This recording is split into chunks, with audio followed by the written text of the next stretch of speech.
Welcome to my podcast. Let's sit and talk with Yusuf. Today, we are going to discuss controversial yet important topic that affecting all of our lives here in Canada, the tariff. We're going to discuss and dig deep into the impact, what's going to happen, or what might happen or might not happen. This podcast is in my language, Malayalam. So I hope everyone enjoys this podcast today. നമ്മുടെ ഇന്നത്തെ guest എന്ന് പറയുന്നത് ഇവിടെ കാനഡയിലെ മലയാളി സമൂഹത്തിൻ്റെ ഇടയിൽ വളരെയധികം സജീവമായിട്ട് പ്രവർത്തിക്കുന്ന രണ്ടുപേരാണ്. ഇവരാണ് നമ്മുടെ താരിഫിനെ കുറിച്ചുള്ള ചർച്ച ചെയ്യാനും കുറച്ച് കറണ്ട് അഫെയർസ് സംസാരിക്കാൻ വേണ്ടി നമ്മുടെ കൂടെയുള്ളത് സലീം ക and Musheer bhai. Welcome to the podcast. Saleem ക, ഒരു ക്വിക്ക് ഇൻട്രൊഡക്ഷൻ. ഷുവർ. എൻ്റെ പേര് സലീം. ഞാൻ 2010 മുതൽ കാനഡയിലുണ്ട്. നാട്ടിൽ തലശ്ശേരിയാണ്. ഇവിടെ IT സെക്ടറിലാണ് വർക്ക് ചെയ്യുന്നത്. It's been almost 10+ years in the banking industry now, working as a business system analyst. That's it for now. Musheer bhai. പേര് മുഷീർ. കാനഡയിൽ വന്നത് 2018, ഏകദേശം 7 കൊല്ലമായി. US നിന്നാണ് വന്നത്. US നിന്ന് ജോബ് ട്രാൻസ്ഫർ ചെയ്ത് വന്നതാണ്. EYയിലായിരുന്നു. മോസ്റ്റ്ലി അക്കൗണ്ടിങ്, ഫൈനാൻഷ്യൽ സർവീസസിലാണ് വർക്ക് ചെയ്തിട്ടുള്ളത്. EYന്ന് പിന്നെ KPMGയിൽ വർക്ക് ചെയ്തു കുറച്ച് കൊല്ലം. US ബാങ്കിൽ വർക്ക് ചെയ്യുന്നു. നമുക്ക് ഡയറക്റ്റ്ലി കാര്യത്തിലേക്ക് പോകാം. നമ്മളിപ്പോൾ ഇന്ന് സംസാരിക്കുന്ന കൂടുതലായിട്ടും താരിഫിനെ കുറിച്ചാണ്. താരിഫ് നിങ്ങൾക്ക് എല്ലാവർക്കും അറിയാവുന്ന പോലെ തന്നെ താരിഫ് എന്ന് വെച്ച് കഴിഞ്ഞാൽ വേറൊരു രാജ്യത്തു നിന്നൊരു ഗുഡ്സ് ഓർ സർവീസ് നമ്മൾ ഇമ്പോർട്ട് ചെയ്യുമ്പോൾ അതിൻ്റെ പുറത്ത് ഇവിടുത്തെ ലോക്കൽ ഗവൺമെൻറ് ചുമത്തുന്ന ഒരു അധിക ടാക്സ്, അതാണ് ഈ താരിഫ് കൊണ്ട് ഉദ്ദേശിക്കുന്നത്. അത് ഇനീഷ്യലി ഇമ്പോർട്ടറാണ് ചുമത്തുന്നത്, which will be transferred back to consumer. പിന്നെ ഒരു സ്റ്റേജിൽ അപ്പോൾ ആ പ്രൊഡക്റ്റിൻ്റെ വില കൂടും. ഇതിൻ്റെ ഒരു ഐഡിയ എന്ന് വെച്ച് കഴിഞ്ഞാൽ ആ ഒരു ഡൊമസ്റ്റിക് മാർക്കറ്റിനെ പ്രൊട്ടക്റ്റ് ചെയ്യാനുള്ള ഒരു മെക്കാനിസമാണിത്. ഇവൻച്വലി ഇത് കുറച്ചും കൂടെ പ്രോഗ്രസ് ചെയ്ത് പോകുമ്പോൾ ആ ഒരു ചിലവ് ചുരുക്കാൻ വേണ്ടിയിട്ട് ഡൊമസ്റ്റിക്കായിട്ട് കൂടുതൽ പ്രൊഡക്ഷനും സർവീസും ഡെലിവറി ചെയ്യാൻ പറ്റുന്നതാണ് ഐഡിയ. അപ്പോൾ ഇതിനെക്കുറിച്ച് ടെക്നിക്കലായിട്ട് നമുക്ക് ജിയോ പൊളിറ്റിക്കൽ ആസ്പെക്റ്റിലേക്ക് പോകുന്നതിന് മുമ്പ് താരിഫിൻ്റെ ടെക്നിക്കലായിട്ട് അറിയാൻ വേണ്ടി മുഷീർ ഖാനോട് നമുക്കൊന്ന് ചോദിക്കാം. ടെക്നിക്കലായിട്ട് വളരെ സിമ്പിളായിട്ട് പറയുകയാണെങ്കിൽ, ഇപ്പോൾ കാനഡയിൽ നിന്ന് ഒരു എക്സ്പോർട്ടർ ഒരു $100 സാധനം US അയക്കുന്നെങ്കിൽ US ഇമ്പോർട്ടർ അതിന് 25% ടാരിഫ് കൊടുക്കണം. ടാരിഫ് കൊടുക്കണം എന്ന് പറഞ്ഞാൽ ഗവൺമെൻറ്റിന് ആ $100 സാധനത്തിൻ്റെ മേലെ $25 അവർ US ഗവൺമെൻറ്റിന് കൊടുക്കണം, അവിടുത്തെ ഇമ്പോർട്ടർ. അതാണ് ബേസിക്. പക്ഷേ അതിൻ്റെ ഇമ്പാക്റ്റുകൾ ഡിഫറെൻ്റ് ആയിരിക്കും. അത് ഡിപ്പെൻഡിങ് ഓൺ ആ പ്രോഡക്റ്റ് ബേസ്ഡ് ആയിരിക്കും. ചില പ്രോഡക്റ്റുകളിൽ ഈ $25 ഗവൺമെൻറ്റിന് കൊടുക്കുന്ന $25 അല്ലെങ്കിൽ ആ 25% ഓഫ് വാല്യൂ അവർ കൺസ്യൂമറിൻ്റെ അടുത്തുനിന്ന് ഈടാക്കും. എന്ന് വെച്ചാൽ മുന്നേ ഒരു $150 വിറ്റ സാധനം അവർ 175 വിൽക്കാൻ നോക്കും. അഥവാ അത് കൺസ്യൂമറിന് ആക്സെപ്റ്റബിൾ അല്ല, അല്ലെങ്കിൽ കൺസ്യൂമർ ആ പ്രൈസിന് വാങ്ങൂല എന്നുള്ളൊരു സാധനമാണെങ്കിൽ അവർ നെഗോഷിയേറ്റ് ചെയ്യും. കാനഡയിൽ നിന്ന് എക്സ്പോർട്ട് ചെയ്യുന്ന ആ കമ്പനിയുമായിട്ട് നെഗോഷിയേറ്റ് ചെയ്യും. മുന്നേ കാനഡ $100 കൊടുത്ത സാധനം US ആ ഇമ്പോർട്ടർ പറയും, ഇനി എനിക്കത് 75 കിട്ടിയേ പറ്റൂ, കാരണം എനിക്ക് 25 ഗവൺമെൻറ്റിന് കൊടുക്കണം, എന്നാലേ എൻ്റെ ആ 100 കോസ്റ്റിൽ ഇത് നിൽക്കൂ എന്ന രീതിയിൽ വരുമ്പോൾ കാനഡ അത് 75 കൊടുക്കണം. കാനഡയിൽ അത് 75 കൊടുക്കണമെങ്കിൽ അവർ $100 കൊടുത്ത സാധനമാണെങ്കിൽ അവർക്ക് ഒന്നിക്കുണ്ടെങ്കിൽ അത് നഷ്ടത്തിൽ കൊടുക്കേണ്ടി വരും, അല്ലെങ്കിൽ അവർ അതിൽ എഫിഷ്യൻസി കാണണം. ആ സാധനം $100 മുന്നേ കൊടുത്തൊരു സാധനം എങ്ങനെ $75 കൊടുക്കാൻ പറ്റും. അപ്പം ഇതിൽ നെക്സ്റ്റ് ഇമ്പാക്ട് കൺസ്യൂമറിന് പോകുന്നില്ലെങ്കിൽ ഒന്നിക്കുണ്ടെങ്കിൽ ഈ ഇമ്പോർട്ടർ അത് ഇമ്പോർട്ട് ചെയ്യൽ നിർത്തും. കാരണം അവർക്ക് ലോക്കലി ആ സാധനം ഉണ്ടെങ്കിൽ $100 ആ സാധനം ലോക്കലി അല്ലെങ്കിൽ 110 കിട്ടുമെങ്കിൽ വരെ അവർ ലോക്കലി വാങ്ങും. 125 കാനഡയിൽ നിന്ന് വാങ്ങുന്നതിന് കാനഡക്ക് ഉള്ള ഇമ്പാക്റ്റ് എന്ന് പറഞ്ഞാൽ അവർക്ക് ആ സാധനം US അയക്കാൻ പറ്റിയിട്ടില്ലെങ്കിൽ അവിടെ പിന്നെ പ്രൊഡ്യൂസ് ചെയ്തിട്ട് കാര്യമുണ്ടോ എന്നുള്ള ചോദ്യം വരും. അവർക്ക് അത് ലോക്കലി വിൽക്കാൻ പറ്റിയിട്ടില്ലെങ്കിൽ. ഇതിൻ്റെ ഒരു സോഷ്യൽ, ഈ താരിഫ് വരുന്നതുകൊണ്ടും ഇത് പിൻവലിക്കുന്നു വീണ്ടും വരുന്നു, ഇതിൻ്റെ ഒരു സോഷ്യൽ ഇമ്പാക്റ്റ് എന്തായിരിക്കും സലീം ഭായ്? അതിൽ ഞാൻ പലപ്പോഴും ഈ ടാരിഫിൻ്റെ കാര്യത്തിൽ അധികം ഫോളോ ചെയ്യാവുന്നത് ബാങ്ക് ഓഫ് കാനഡൻ്റെ അനൗൺസ്മെൻറ്റ്സ് ഒക്കെയാണ്. കാരണം വെച്ചാൽ അവരാണ് ഏറ്റവും സയൻറ്റിഫിക്കായിട്ട് ഈ ടാരിഫിനെ കുറിച്ച് നോക്കിക്കൊണ്ടിരിക്കുന്നത്. അപ്പോൾ എനിക്ക് മനസ്സിലാക്കാൻ പറ്റിയത് ടാരിഫിൻ്റെ ഒരു ഔട്ട്കം, ഒരു ഫൈനൽ ഔട്ട്കം എന്തായിരിക്കും എന്നുള്ളത് ബാങ്ക് ഓഫ് കാനഡക്ക് പോലും പ്രെഡിക്റ്റ് ചെയ്യാൻ പറ്റാത്തൊരവസ്ഥയിലാണുള്ളത്. കാരണം കംപ്ലീറ്റ്ലി ഒരു അൺപ്രഡിക്റ്റബിൾ സിറ്റുവേഷനിലേക്കാണ് ഇത് പോകാൻ പോകുന്നത്. എന്തുകൊണ്ടാണെന്ന് വെച്ചാൽ നമ്മളിത് മുമ്പ് കണ്ടൊരു സാധനമല്ല, ഒരു പ്രസിഡൻസ് ഉണ്ടായിട്ടില്ല. കാരണം ഇങ്ങനൊരു ടാരിഫ്, അതും പിന്നെ ഓൾ അക്രോസ് ഗുഡ്സ് 25, ചില സാധനത്തിന് 100% എന്ന് പറയുന്നു. കുറേ പിന്നെ എന്താ പറയുക, അവിടെ ഉണ്ട് ഒരു അൺസർട്ടനിറ്റി അവിടെ കിടക്കുന്നുണ്ട്. അപ്പം പിന്നെ ബാങ്ക് ഓഫ് കാനഡ പോലും റീസെൻ്റായിട്ട് കാണാൻ സാധിച്ചത് ഒരു റിസർച്ച് സയൻറ്റിസ്റ്റിനെ റിക്രൂട്ട് ചെയ്തിട്ട് പിന്നെ അതിനെക്കുറിച്ച് പഠിച്ചുകൊണ്ടിരിക്കുകയാണ്. എക്സാക്ട്ലി. അത്രയും അൺസർട്ടനിറ്റിയുള്ള ഒരു സംഭവമാണ്. പിന്നെ Bank of Canada governor Tiff Macklem പിന്നെ റീസെൻ്റായിട്ട് പറയുന്നുണ്ട്, അതായത് ഇത് ഉണ്ടാക്കാൻ പോകുന്നത് ഒരു സ്ട്രക്ചറൽ ചേഞ്ച് ആണെന്നാണ് പറയുന്നത്. അതായത് പിന്നെ നമുക്ക് എന്തെങ്കിലും പ്രെഡിക്റ്റ് ചെയ്തിട്ട്, ഇപ്പോൾ കോവിഡിനാണെങ്കിൽ കോവിഡിൻ്റെ സമയത്തുണ്ടായ ഒരു ഡൗൺ ടേൺ ഉണ്ടല്ലോ, അത് ബൗൺസ് ബാക്ക് ചെയ്യുന്നുണ്ട്, പിന്നെ അത് തിരിച്ച് കിട്ടുന്നുണ്ട്. പക്ഷേ ടിഫ് പറയുന്നത്, ബാങ്ക് ഓഫ് കാനഡ പറയുന്നത്, അങ്ങനെ ഒരു ബൗൺസ് ബാക്ക് എക്സ്പെക്ട് ചെയ്യുന്നില്ല എന്നുള്ളതാണ്. അതായത് കംപ്ലീറ്റ് ടാരിഫ് വരികയാണെങ്കിൽ കംപ്ലീറ്റ് കനേഡിയൻ എക്കണോമി ഒരു റീസ്ട്രക്ചറിലേക്കാണ് പോകുക എന്നുള്ളതാണ്. അങ്ങനെ റീസ്ട്രക്ചറിലേക്ക് പോകുന്ന സമയത്ത് അറ്റ് ദ എൻഡ് എന്താ സംഭവിക്കുകയെന്ന് വെച്ച് കഴിഞ്ഞാൽ നമ്മളെ നോർമൽ ലൈഫ് ഡിസ്ട്രപ്റ്റ് ആവും. കാരണം അതിലാണ് പിന്നെ നമ്മൾ കിടക്കുന്നത്. കാരണം ഇപ്പം മുഷീർ പറഞ്ഞ പോലെ പിന്നെ എൻഡ് ഓഫ് ദി ഡേ പിന്നെ പ്രൊഡക്ഷൻ മാനുഫാക്ചറിങ് പ്രശ്നം, ഇപ്പോൾ സ്റ്റീൽ, അലുമിനിയം, ഇതൊക്കെ പിന്നെ ഉണ്ടല്ലോ, ഇതിൻ്റെയൊക്കെ മാനുഫാക്ചറിങ്ങിൻ്റെ ഒരു ഹബ്ബാണ് ഒണ്ടാരിയോവും ഹാമിൽട്ടണൊക്കെ. ഇതൊക്കെ ഡിസ്ട്രപ്ഷൻ വന്നു കഴിഞ്ഞാൽ പിന്നെ ഇതിൻ്റെ പ്രൊഡക്ഷൻ കുറയും, ആൾക്കാരുടെ ജോലി അതാണ് ഡയറക്റ്റ് എഫക്റ്റ് ഉണ്ടാവുന്നത്, ജോബ് ലോസ് ആയിരിക്കും. അപ്പോൾ അവിടെ നിന്നാണ് പിന്നെ അതൊരു റിപ്പിൾ എഫക്റ്റ് ആയിരിക്കും, ജോലി പോകുന്നതോടെ ഉണ്ടാവുന്നത് റിയൽ എസ്റ്റേറ്റ് മാർക്കറ്റ്, ഇങ്ങനെ ഒരുപാട് ഇതിലേക്ക് അത് പോവും. പിന്നെ ഇതാണ് സാധാരണ ലൈഫിലേക്ക്, ഒരു സോഷ്യൽ ലൈഫിലേക്ക് വരാൻ. പക്ഷെ അതിനെ പോസിറ്റീവായിട്ട് കാണാൻ പറ്റും എന്നുള്ളതാണ് ഞാൻ വിശ്വസിക്കുന്നത്. മേ ബി നമുക്ക് അടുത്തൊരു ഇതിൽ വേണമെങ്കിൽ സെക്ഷനിലേക്ക് പോകുന്ന സമയത്ത് കുറച്ചും കൂടി ഡീറ്റെയിൽ ആയിട്ട് വേണമെങ്കിൽ പറയാം. കാരണം കംപ്ലീറ്റ് ആയിട്ടൊരു നെഗറ്റിവിറ്റി നമ്മളതിൽ കാണേണ്ടതില്ല എന്നുള്ള അഭിപ്രായം കൂടിയുള്ള ഒരാളാണ് ഞാൻ. സെലിംക പറഞ്ഞല്ലോ ഇപ്പോൾ സ്ട്രക്ചറൽ ആയിട്ടുള്ള ചേഞ്ച് എന്ന്, അത് പറഞ്ഞപ്പോൾ എനിക്ക് ഓർമ്മ വരുന്നത്, ഞാനിപ്പോൾ എൻ്റെ ഒരു ടൊയോട്ടയിൽ വർക്ക് ചെയ്യുന്ന ഒരു സുഹൃത്തിനോട് സംസാരിക്കുകയായിരുന്നു. അപ്പോൾ പുള്ളി പറയുന്നത് ഇതൊരു ഈസി പ്രോസസ്സ് അല്ല. കാരണം ട്രംപിൻ്റെ അയാളുടെ ഒരു ഉദ്ദേശം എന്ന് വെച്ച് കഴിഞ്ഞാൽ മാനുഫാക്ചറിങ് അങ്ങോട്ട് മാറ്റാവുന്നതാണല്ലോ, അതൊരു ഈസി പ്രോസസ്സ് അല്ല. നമുക്ക് ഇവിടുന്ന് കാനഡയിലെ ഒരു പ്ലാന്റ് അങ്ങോട്ടേക്ക് മാറ്റാന്ന് വെച്ച് കഴിഞ്ഞാൽ ഏകദേശം $5 billion അടുത്തോളം ഇൻവെസ്റ്റ്മെൻ്റ് ആണ്. കൂടാതെ ഈ ഒരു പ്ലാന്റ് ക്ലോസ് ചെയ്യണം, അത് 2 years അടുത്തോളം പ്ലാൻ വരും, അങ്ങനെയുള്ള കാര്യങ്ങളൊക്കെ ഉണ്ട്. അപ്പോൾ അത് ഈസി ആയിട്ടുള്ള പ്രോസസ്സ് അല്ല. അറ്റ് ദ സെയിം ടൈം വളരെ ഇമ്പാക്റ്റുമാണ് നമുക്ക് ഉണ്ടാക്കാൻ വേണ്ടി പോകുന്നത്. ടോട്ടലി അൺസർട്ടനിറ്റിയാണ് ഇതിൻ്റെ. തീർച്ചയായും അതിൽ 1-2 കാര്യം ശ്രദ്ധിക്കേണ്ട. ആ പ്ലാന്റ് അങ്ങോട്ട് ഇപ്പോൾ ടൊയോട്ട ഫോർ എക്സാമ്പിൾ ഇവിടുന്ന് പ്രൊഡ്യൂസ് ചെയ്യുന്ന ഒരു വണ്ടിയാണ്. അപ്പോൾ ആ 25% അവർ കൊടുക്കണം. പക്ഷേ US പ്രൊഡ്യൂസ് ചെയ്യുന്ന ഒരു ഫോർഡ്, ചിലപ്പം ടൊയോട്ട ഇത് ഇവിടുന്ന് തന്നെ പ്രൊഡ്യൂസ് ചെയ്ത് അങ്ങോട്ട് പോയി പ്രൈസ് കൂടിയെങ്കിൽ ഒരു കൺസ്യൂമറിന് ചിലപ്പോൾ ടൊയോട്ട വാങ്ങേണ്ട ഇൻക്ലിനേഷൻ കുറഞ്ഞ് അവർ ഫോർഡ് വാങ്ങും.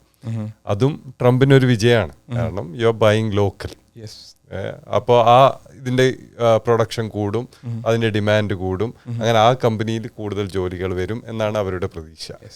ഇപ്പം സലീം നേരത്തെ പറഞ്ഞ പോലെ കാനഡയ്ക്ക് ഇതൊരു ഫസ്റ്റ് ഇമ്പാക്റ്റ് ആണ്. 2018 ചൈനക്ക് ഇതേ പ്രോസസ്സിലൂടെ പോയിരുന്നു.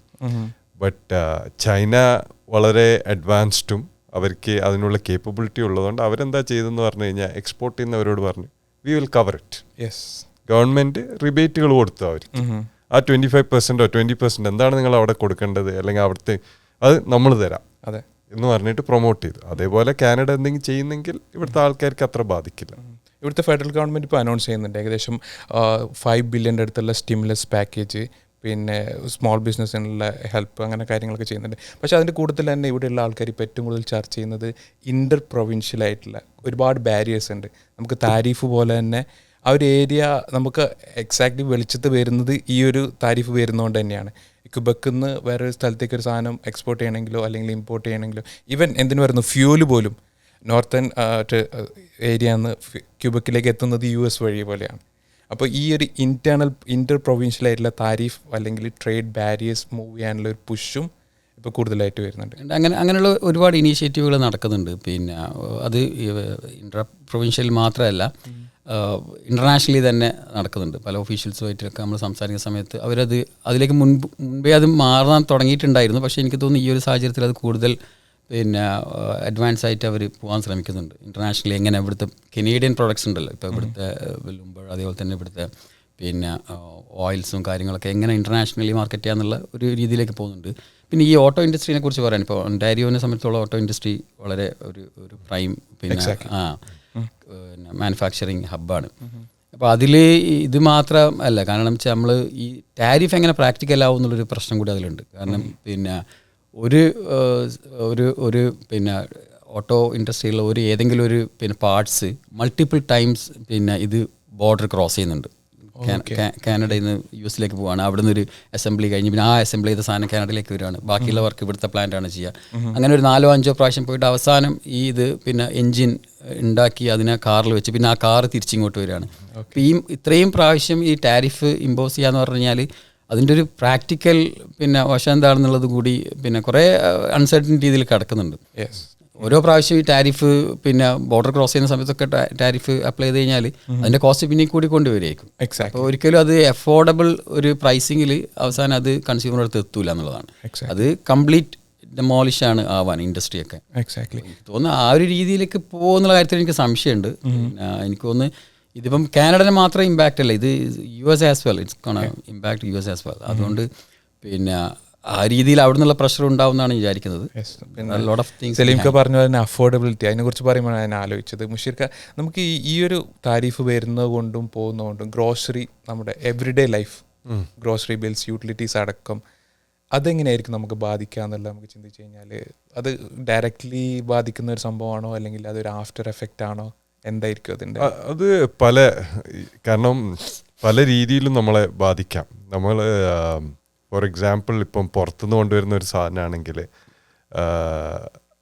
അതിന് കാനഡ ഇപ്പോൾ US കൊണ്ടുവരുന്ന സാധനമാണെങ്കിൽ കാനഡയ്ക്ക് ഇപ്പം ടാരിഫ് ഉണ്ട്. അപ്പോൾ ഓബ്വിയസ്ലി ആ കോസ്റ്റ് കൂടും. ആ കോസ്റ്റും കൺസ്യൂമറിനാണ് കൊടുക്കുക. അപ്പോൾ അങ്ങനെ ഒരു എഫക്റ്റ് ഉണ്ട്. ഓറഞ്ച് ജ്യൂസ് പോലും, അതെ, ഓറഞ്ച് ജ്യൂസ് കാലിഫോർണിയ ആണ് അതിൻ്റെ മെയിൻ പ്രൊഡക്ഷൻ ഹബ്ബ്. അപ്പോൾ അവിടെ നിന്ന് വരുന്ന ആ സാധനങ്ങൾ നമ്മൾ ഇന്നലെ വരെ $5 വാങ്ങിയത് ഇനി നാളെ മുതൽ ചിലപ്പോൾ $6-7 കൊടുക്കേണ്ടി വരും. ആ 10-20% കോസ്റ്റ് നമ്മളെ കനേഡിയൻസിൻ്റെ പോക്കറ്റിൽ നിന്നാണ് പോവുക. അതേപോലെ തന്നെ അതിൻ്റെ മറുവശം, ഇനിയിപ്പോൾ US ഈ 25% കൊടുത്തിട്ട് സാധനങ്ങൾ അയക്കാൻ പറ്റുന്നില്ലെങ്കിൽ ആ സാധനങ്ങൾ ചീപ്പറായിട്ട് ലോക്കലി കൊടുത്തു കഴിഞ്ഞാൽ കൺസംഷൻ കൂടുമോ എന്നുള്ള ഒരു ചോദ്യമുണ്ട്. പക്ഷേ അതിനൊരു ലിമിറ്റ് ഉണ്ട്. ഇപ്പം ഒരു വീട്ടിൽ 1 ട്രേ മുട്ടയാണ് വാങ്ങുന്നത് അവർ ഒരാഴ്ചക്ക് കൺസംഷന്, അവരത് പൈസ പറഞ്ഞതുകൊണ്ട് 2 ട്രേ മുട്ട ഒന്നും വാങ്ങി കഴിക്കാൻ പോകുന്നില്ല. കാരണം ലിമിറ്റ്, ഒരാൾക്ക് എത്ര മുട്ട ഒരു ദിവസം കഴിക്കാന്നുള്ളതിന് ഒരു ലിമിറ്റ് ഉണ്ടല്ലോ. അപ്പം ആ ഒരു കണ്ടീഷനിൽ ഇവിടെ അബ്സോർബ് ചെയ്യാൻ പറ്റുന്ന ഒരു കപ്പാസിറ്റിയും ഒരു ലിമിറ്റ് ഉണ്ട്. അപ്പോൾ ഇത് US പോകുന്നില്ല, ഇവിടെയും ചിലവില്ല. അപ്പോൾ ഈ സാധനങ്ങൾ എന്ത് ചെയ്യും? പിന്നെ അത് പ്രൊഡ്യൂസ് ചെയ്തിട്ട് കാര്യമുണ്ടോ? അവിടെയാണ് ജോബ് കട്ട്സും കാര്യങ്ങളൊക്കെ വരിക. നമ്മൾ ഈ താരിഫിനെ കുറിച്ച് ചർച്ച ചെയ്യുമ്പോൾ നമുക്ക് ഒരിക്കലും വിടാൻ പറ്റാത്തൊരു പ്രധാനപ്പെട്ട സ്റ്റാർ ഓഫ് ദ ഷോ ആണ് ട്രംപ്. ഇതെല്ലാ കാര്യങ്ങളും സംഭവിക്കാനും എന്താ പറയുക കാരണഭൂതനായ ഒരാളാണ് ട്രംപ് എന്ന് പറയുന്ന വ്യക്തി. ഇപ്പോൾ ട്രംപിനെ കുറിച്ച് പറയുകയാണെങ്കിൽ ഞാനിപ്പോൾ എവിടുന്നാ തുടങ്ങാം? റീഇലക്ഷൻ നടന്ന മുതൽ പുള്ളി തുടങ്ങി വെച്ചിട്ടുള്ള ഓരോ കാര്യങ്ങൾ, പുള്ളിക്ക് ഇപ്പോൾ പനാമ കനാൽ വേണം, പുള്ളിക്ക് ഗ്രീൻലാൻഡ് വേണം, ഫൈനാൻഷ്യൽ മെഷേഴ്സിലൂടെ കാനഡനെ 51st സ്റ്റേറ്റ് ആക്കാൻ വേണ്ടി നോക്കുന്നുണ്ട്. അങ്ങനെ ഒരുപാട് കാര്യങ്ങൾ. സെലൻസിനെ ഓഫീസിൽ വിളിച്ചു വരുത്തി വെറുപ്പിക്കുന്നു. ലോകത്ത് സമാധാനം പുനഃസ്ഥാപിക്കും എന്ന് പറഞ്ഞിട്ട് അധികാരത്തിൽ വന്ന ട്രംപ് ഇപ്പോൾ ലോകത്തുള്ള എല്ലാവരും വെറുപ്പിച്ചുകൊണ്ടിരിക്കുകയാണ്. അപ്പോൾ ഇങ്ങനെയുള്ളൊരു സിറ്റുവേഷനിലൂടെ പോകുമ്പോൾ ഈ ഒരു US അധികാര കൈമാറ്റവും നമുക്ക് ആകെ കൂടി നോക്കിക്കഴിഞ്ഞാൽ പുറത്തുനിന്ന് നമ്മൾ നോക്കുമ്പോൾ പണ്ട് കുറേ കഷ്ടപ്പെട്ട് നമ്മൾ കുപ്പിയിലാക്കിയ ഒരു ഭൂതത്തിനെ നമ്മളിപ്പോൾ തുറന്നു വിട്ട പോലെയാണ് ടോട്ടലി നമുക്ക് ഫീൽ ചെയ്യുന്നത്, അല്ല സലീംക്ക? തീർച്ചയായും. അത് ടാരിഫായിട്ട് ബന്ധപ്പെടുത്തി പറയുകയാണെങ്കിൽ പിന്നെ നമുക്കറിയാം ടാരിഫ് എന്നുള്ള വേർഡ് പിന്നെ എത്രയോ മുമ്പേ ഉള്ളതാണ്. പക്ഷേ എനിക്ക് തോന്നുന്നു കുറച്ചൊരു ഫണ്ണി ഫാക്റ്റായിട്ട് നമ്മൾ കാണുകയാണെങ്കിൽ പിന്നെ ഒരു നെക്സ്റ്റ് ജനറേഷനൊക്കെ ഈ ടാരിഫ് ഡിസ്കഷൻ ഇങ്ങനെ തന്നെ ഇനി ഒരു 6 മാസമോ 1 വർഷമൊക്കെ പോവുകയാണെങ്കിൽ ഒരു അടുത്ത ജനറേഷൻ പറയാം ഈ ടാരിഫ് കണ്ടുപിടിച്ചത് ഡൊണാൾഡ് ട്രംപ് ആണോ എന്ന് പോലും ചിന്തിക്കുന്ന വിധത്തിലേക്ക് പോകും. കാരണം ആ രീതിയിലാണ് അതിൽ പോകുന്നത്. അതൊരു നമുക്കൊരു ഫണ്ണി ആയിട്ട് ചിലപ്പോൾ തോന്നാം. പക്ഷേ വേറൊരു ഫാക്റ്റ് എന്താണെന്ന് പറഞ്ഞാൽ പിന്നെ നമുക്കറിയാം ഈ ടാരിഫ് എന്ന് പറയുന്നത് കംപ്ലീറ്റ്ലി ഒരു ഡിസ്ട്രപ്റ്റീവ് നേച്ചറുള്ള ഒരു സാധനമാണ്. കാരണം ഇന്നത്തെ ഒരു ഗ്ലോബൽ പിന്നെ എക്കണോമിക് സിറ്റുവേഷനിൽ പിന്നെ ഇങ്ങനെ വളരെ ലോകം ഫ്രീ ആയിട്ട് പോയിക്കൊണ്ടിരിക്കുകയാണ്. ശരിയാണ്, ലോകത്തിൽ ഇപ്പോൾ ഇന്ത്യയിൽ വല്ലാണ്ട് ടാരിഫും ചെയ്യുന്നുണ്ട്. അതിൻ്റെ ഒരു എക്കണോമി വേറെയാണ്, ഇന്ത്യൻ സാഹചര്യം വേറെയാണ്. പിന്നെ പക്ഷേ ഇവിടെ നോർത്ത് അമേരിക്കയിൽ അത് വ്യത്യാസമാണ്. അതുകൊണ്ടാണ് ഇവിടെ ഫ്രീ ട്രേഡ് പിന്നെ പ്രൊമോട്ട് ചെയ്തിട്ട് ഇതൊക്കെ ഇംപ്ലിമെൻ്റ് ചെയ്തിരിക്കുന്നത്. അപ്പോൾ അവിടെ ഈ ടാരിഫ് വരുന്ന സമയത്ത് ഉണ്ടാവുന്ന ആ ഒരു ഡിസ്റപ്ഷൻ ഉണ്ടല്ലോ, അത് ജനങ്ങളിലേക്ക് അങ്ങ് പോവുകയാണ് ചെയ്യാന്ന്. പക്ഷേ ഞാൻ അതിനെ കാണുന്നത് ഇപ്പം ട്രംപ് ഇത്രയും ഡിസ്ട്രപ്റ്റീവായിട്ടുള്ള ഈ മെഷേഴ്സ് അവതരിപ്പിക്കുമ്പോൾ വളരെ പോസിറ്റീവായിട്ട് ആണ് വന്നിട്ട് പറയുന്നത്. അത് ഉണ്ടല്ലോ മൂപ്പര് അദ്ദേഹം പറയുന്നത് തന്നെ പിന്നെ most beautiful word in the dictionary എന്നുള്ള രീതിയിലാണ് പിന്നെ അവതരിപ്പിക്കുന്നത്. എനിക്കൊന്ന് വേണമെങ്കിൽ അത് നമുക്കൊരു വലിയൊരു ലേണിംഗ് ആയിട്ട് എടുക്കാം. എന്തൊരു സാധനവും ഇംപ്ലിമെൻ്റ് ചെയ്യാൻ വേണ്ടി പോകുന്ന സമയത്ത് അതിന് അത്രയും പോസിറ്റീവായിട്ടും എനർജറ്റിക് ആയിട്ടും കാണുന്നത് നമുക്ക് വേണമെങ്കിൽ നമ്മൾ വളരെ പോസിറ്റീവായിട്ട് ചെയ്യുന്ന പല കാര്യങ്ങൾ നമ്മൾ ഇത്രയും എനർജറ്റിക് ആയിട്ട് നമ്മൾ ഇംപ്ലിമെൻ്റ് ചെയ്യാൻ ശ്രമിക്കാറുണ്ടോ എന്നറിയില്ല. അപ്പോൾ അതൊക്കെ വേണമെങ്കിൽ ഒരു ലേണിംഗ് ആണ് നമുക്ക് വേണമെങ്കിൽ പിന്നെ കരുതാവുന്നതാണ്. ട്രംപിൻ്റെ അതേപോലെ തന്നെ പറയുമ്പോൾ പുള്ളിയുടെ നിലപാടുകൾ ഏത് സമയത്ത് എന്താണ് പുള്ളിയുടെ നിലപാട് നമുക്കറിയില്ല. കാരണം ഭരണത്തിൽ വരുന്നതിന് മുമ്പ് വരെ വേറൊരു രീതിയിലായിരുന്നു യുക്രൈൻ വാർ. ലൈക്ക് ഞാൻ ഭരണം ഏറ്റെടുത്തിട്ട് 24 മണിക്കൂറിനകം അതില്ലാതാക്കും എന്നൊക്കെ പറഞ്ഞു. വന്ന് പിന്നെ പുടിൻ അങ്ങ് പൊക്കി വെക്കാണ്. ഇപ്പം ഇന്നലെ ഞാൻ വീണ്ടും പുടിൻ അവിടെ ബോംബിട്ട് ശരിയായില്ല എന്ന് പറഞ്ഞ് വീണ്ടും തിരിച്ചു വന്നിട്ടുണ്ട്.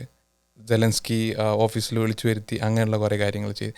അപ്പോൾ അതിൽ എനിക്ക് തോന്നിയത് ട്രംപ് നമ്മൾ നിലപാടെന്നൊക്കെ പറയാൻ പറ്റുന്ന ഒരു സംഭവം ട്രംപിനുണ്ടോ എന്ന് തന്നെ എനിക്ക് സംശയമുണ്ട്. പിന്നെ ട്രംപിൻ്റെ ഒരു ഫ്ലോ ആണ്. എന്താണോ ഇന്ന് തോന്നുന്നത് അത് പറയാന്നുള്ളതാണ്. പക്ഷേ നിലപാടുകൾ അങ്ങനെയല്ല. നിലപാടുണ്ടാവുന്നത് ഒരു കാര്യത്തെക്കുറിച്ച് വളരെ എന്താ പറയുക ഡീപ്പായിട്ട് ചിന്തിച്ച് അതിൻ്റെ ഫാക്ട്സ് ആൻഡ് ഫിഗേഴ്സ് എടുത്ത് എന്നിട്ടാണ് നമ്മൾ നിലപാടുണ്ടാക്കുക. ട്രംപിനെ സംബന്ധിച്ചിടത്തോളം അങ്ങനത്തെ ഒരു രീതി ട്രംപിൻ്റെ ഒരു പിന്നെ ഇടപെടൽ നമുക്ക് കാണൂല. ഇന്നിപ്പം വന്നിപ്പോൾ എന്താണ് പറയാൻ തോന്നിയത് പറയും. അതിപ്പം തൊട്ടടുത്തിരിക്കുന്ന സെലൻസ്കിയാണ്. ചിലപ്പോൾ സെലൻസ്കിനെ ഒന്ന് പോക്ക് ചെയ്യണമെന്നുണ്ടെങ്കിൽ ചിലപ്പോൾ പോക്ക് ചെയ്തിട്ട് എന്തെങ്കിലും പറഞ്ഞു വരും. അപ്പുറത്ത് ചിലപ്പോൾ പുടിനാണ് ഇരിക്കുന്നുണ്ടെങ്കിൽ ചിലപ്പോൾ പുടിനെ കൈയിട്ടിട്ട് ഷോൾഡറിൽ കൈയിട്ടിട്ട് കൊണ്ടുപോയി വരും. ഇതൊക്കെ അൺപ്രഡിക്റ്റബിൾ നേച്ചറാണ്. അത് ആ അൺപ്രഡിക്റ്റബിലിറ്റിയാണ് ഈ ടാരിഫിലും നമ്മൾ കണ്ടുകൊണ്ടിരിക്കുന്നത് ഇവിടെ. അതെ അതെ അത് ആ പോയിന്റ് പറയുമ്പോൾ തന്നെ പെട്ടെന്ന് എന്താ തോന്നുന്നതെന്നുള്ളത് ഒന്നും ചിന്തിക്കാതെ പറയുന്നുള്ളത് എനിക്ക് ഓർമ്മ വന്നത് ഞാൻ കഴിഞ്ഞ ദിവസം ന്യൂസ് നോക്കുമ്പോൾ കണ്ടതാണ്. ഈ US ചൈനയിൽ നിന്ന് ഇമ്പോർട്ട് ചെയ്യുന്ന, ചൈനയിൽ നിന്നല്ല ഓവർസീസിൽ നിന്ന് ഇമ്പോർട്ട് ചെയ്യുന്ന $800 താഴെയുള്ള പാക്കേജസിന് നോർമലി ടാക്സസ് ഇല്ല. അവർ ഓൺലൈൻ ഷോപ്പിംഗ്സ് ഒക്കെ ചെയ്യുന്ന എല്ലാവരും അത്രയും ഒരു പ്രൊഡക്റ്റാണ്. അപ്പോൾ ഈ ടീമു ഷീൻ പോലെയുള്ളതിനൊക്കെ മില്യൺ കണക്കിന് ബോക്സസ് ആണ് ഡെയിലി US വന്നുകൊണ്ടുള്ളത്. അപ്പോൾ അതിനൊന്നും ടാക്സ് ഉണ്ടായിരുന്നില്ല. പെട്ടെന്നൊരു ദിവസം ലാസ്റ്റ് വീക്കാണെന്ന് തോന്നുന്നു ട്രംപ് അത് ഇമ്പോസ് ചെയ്യുന്നു. ആ ഒരു പ്രൊഡക്റ്റ് ഉണ്ടായിരുന്ന ആ ഒരു ഒഴിവ് ഇല്ലാതാക്കുന്നു. അപ്പോൾ എല്ലാവരും ടാക്സ് കൊടുക്കണം.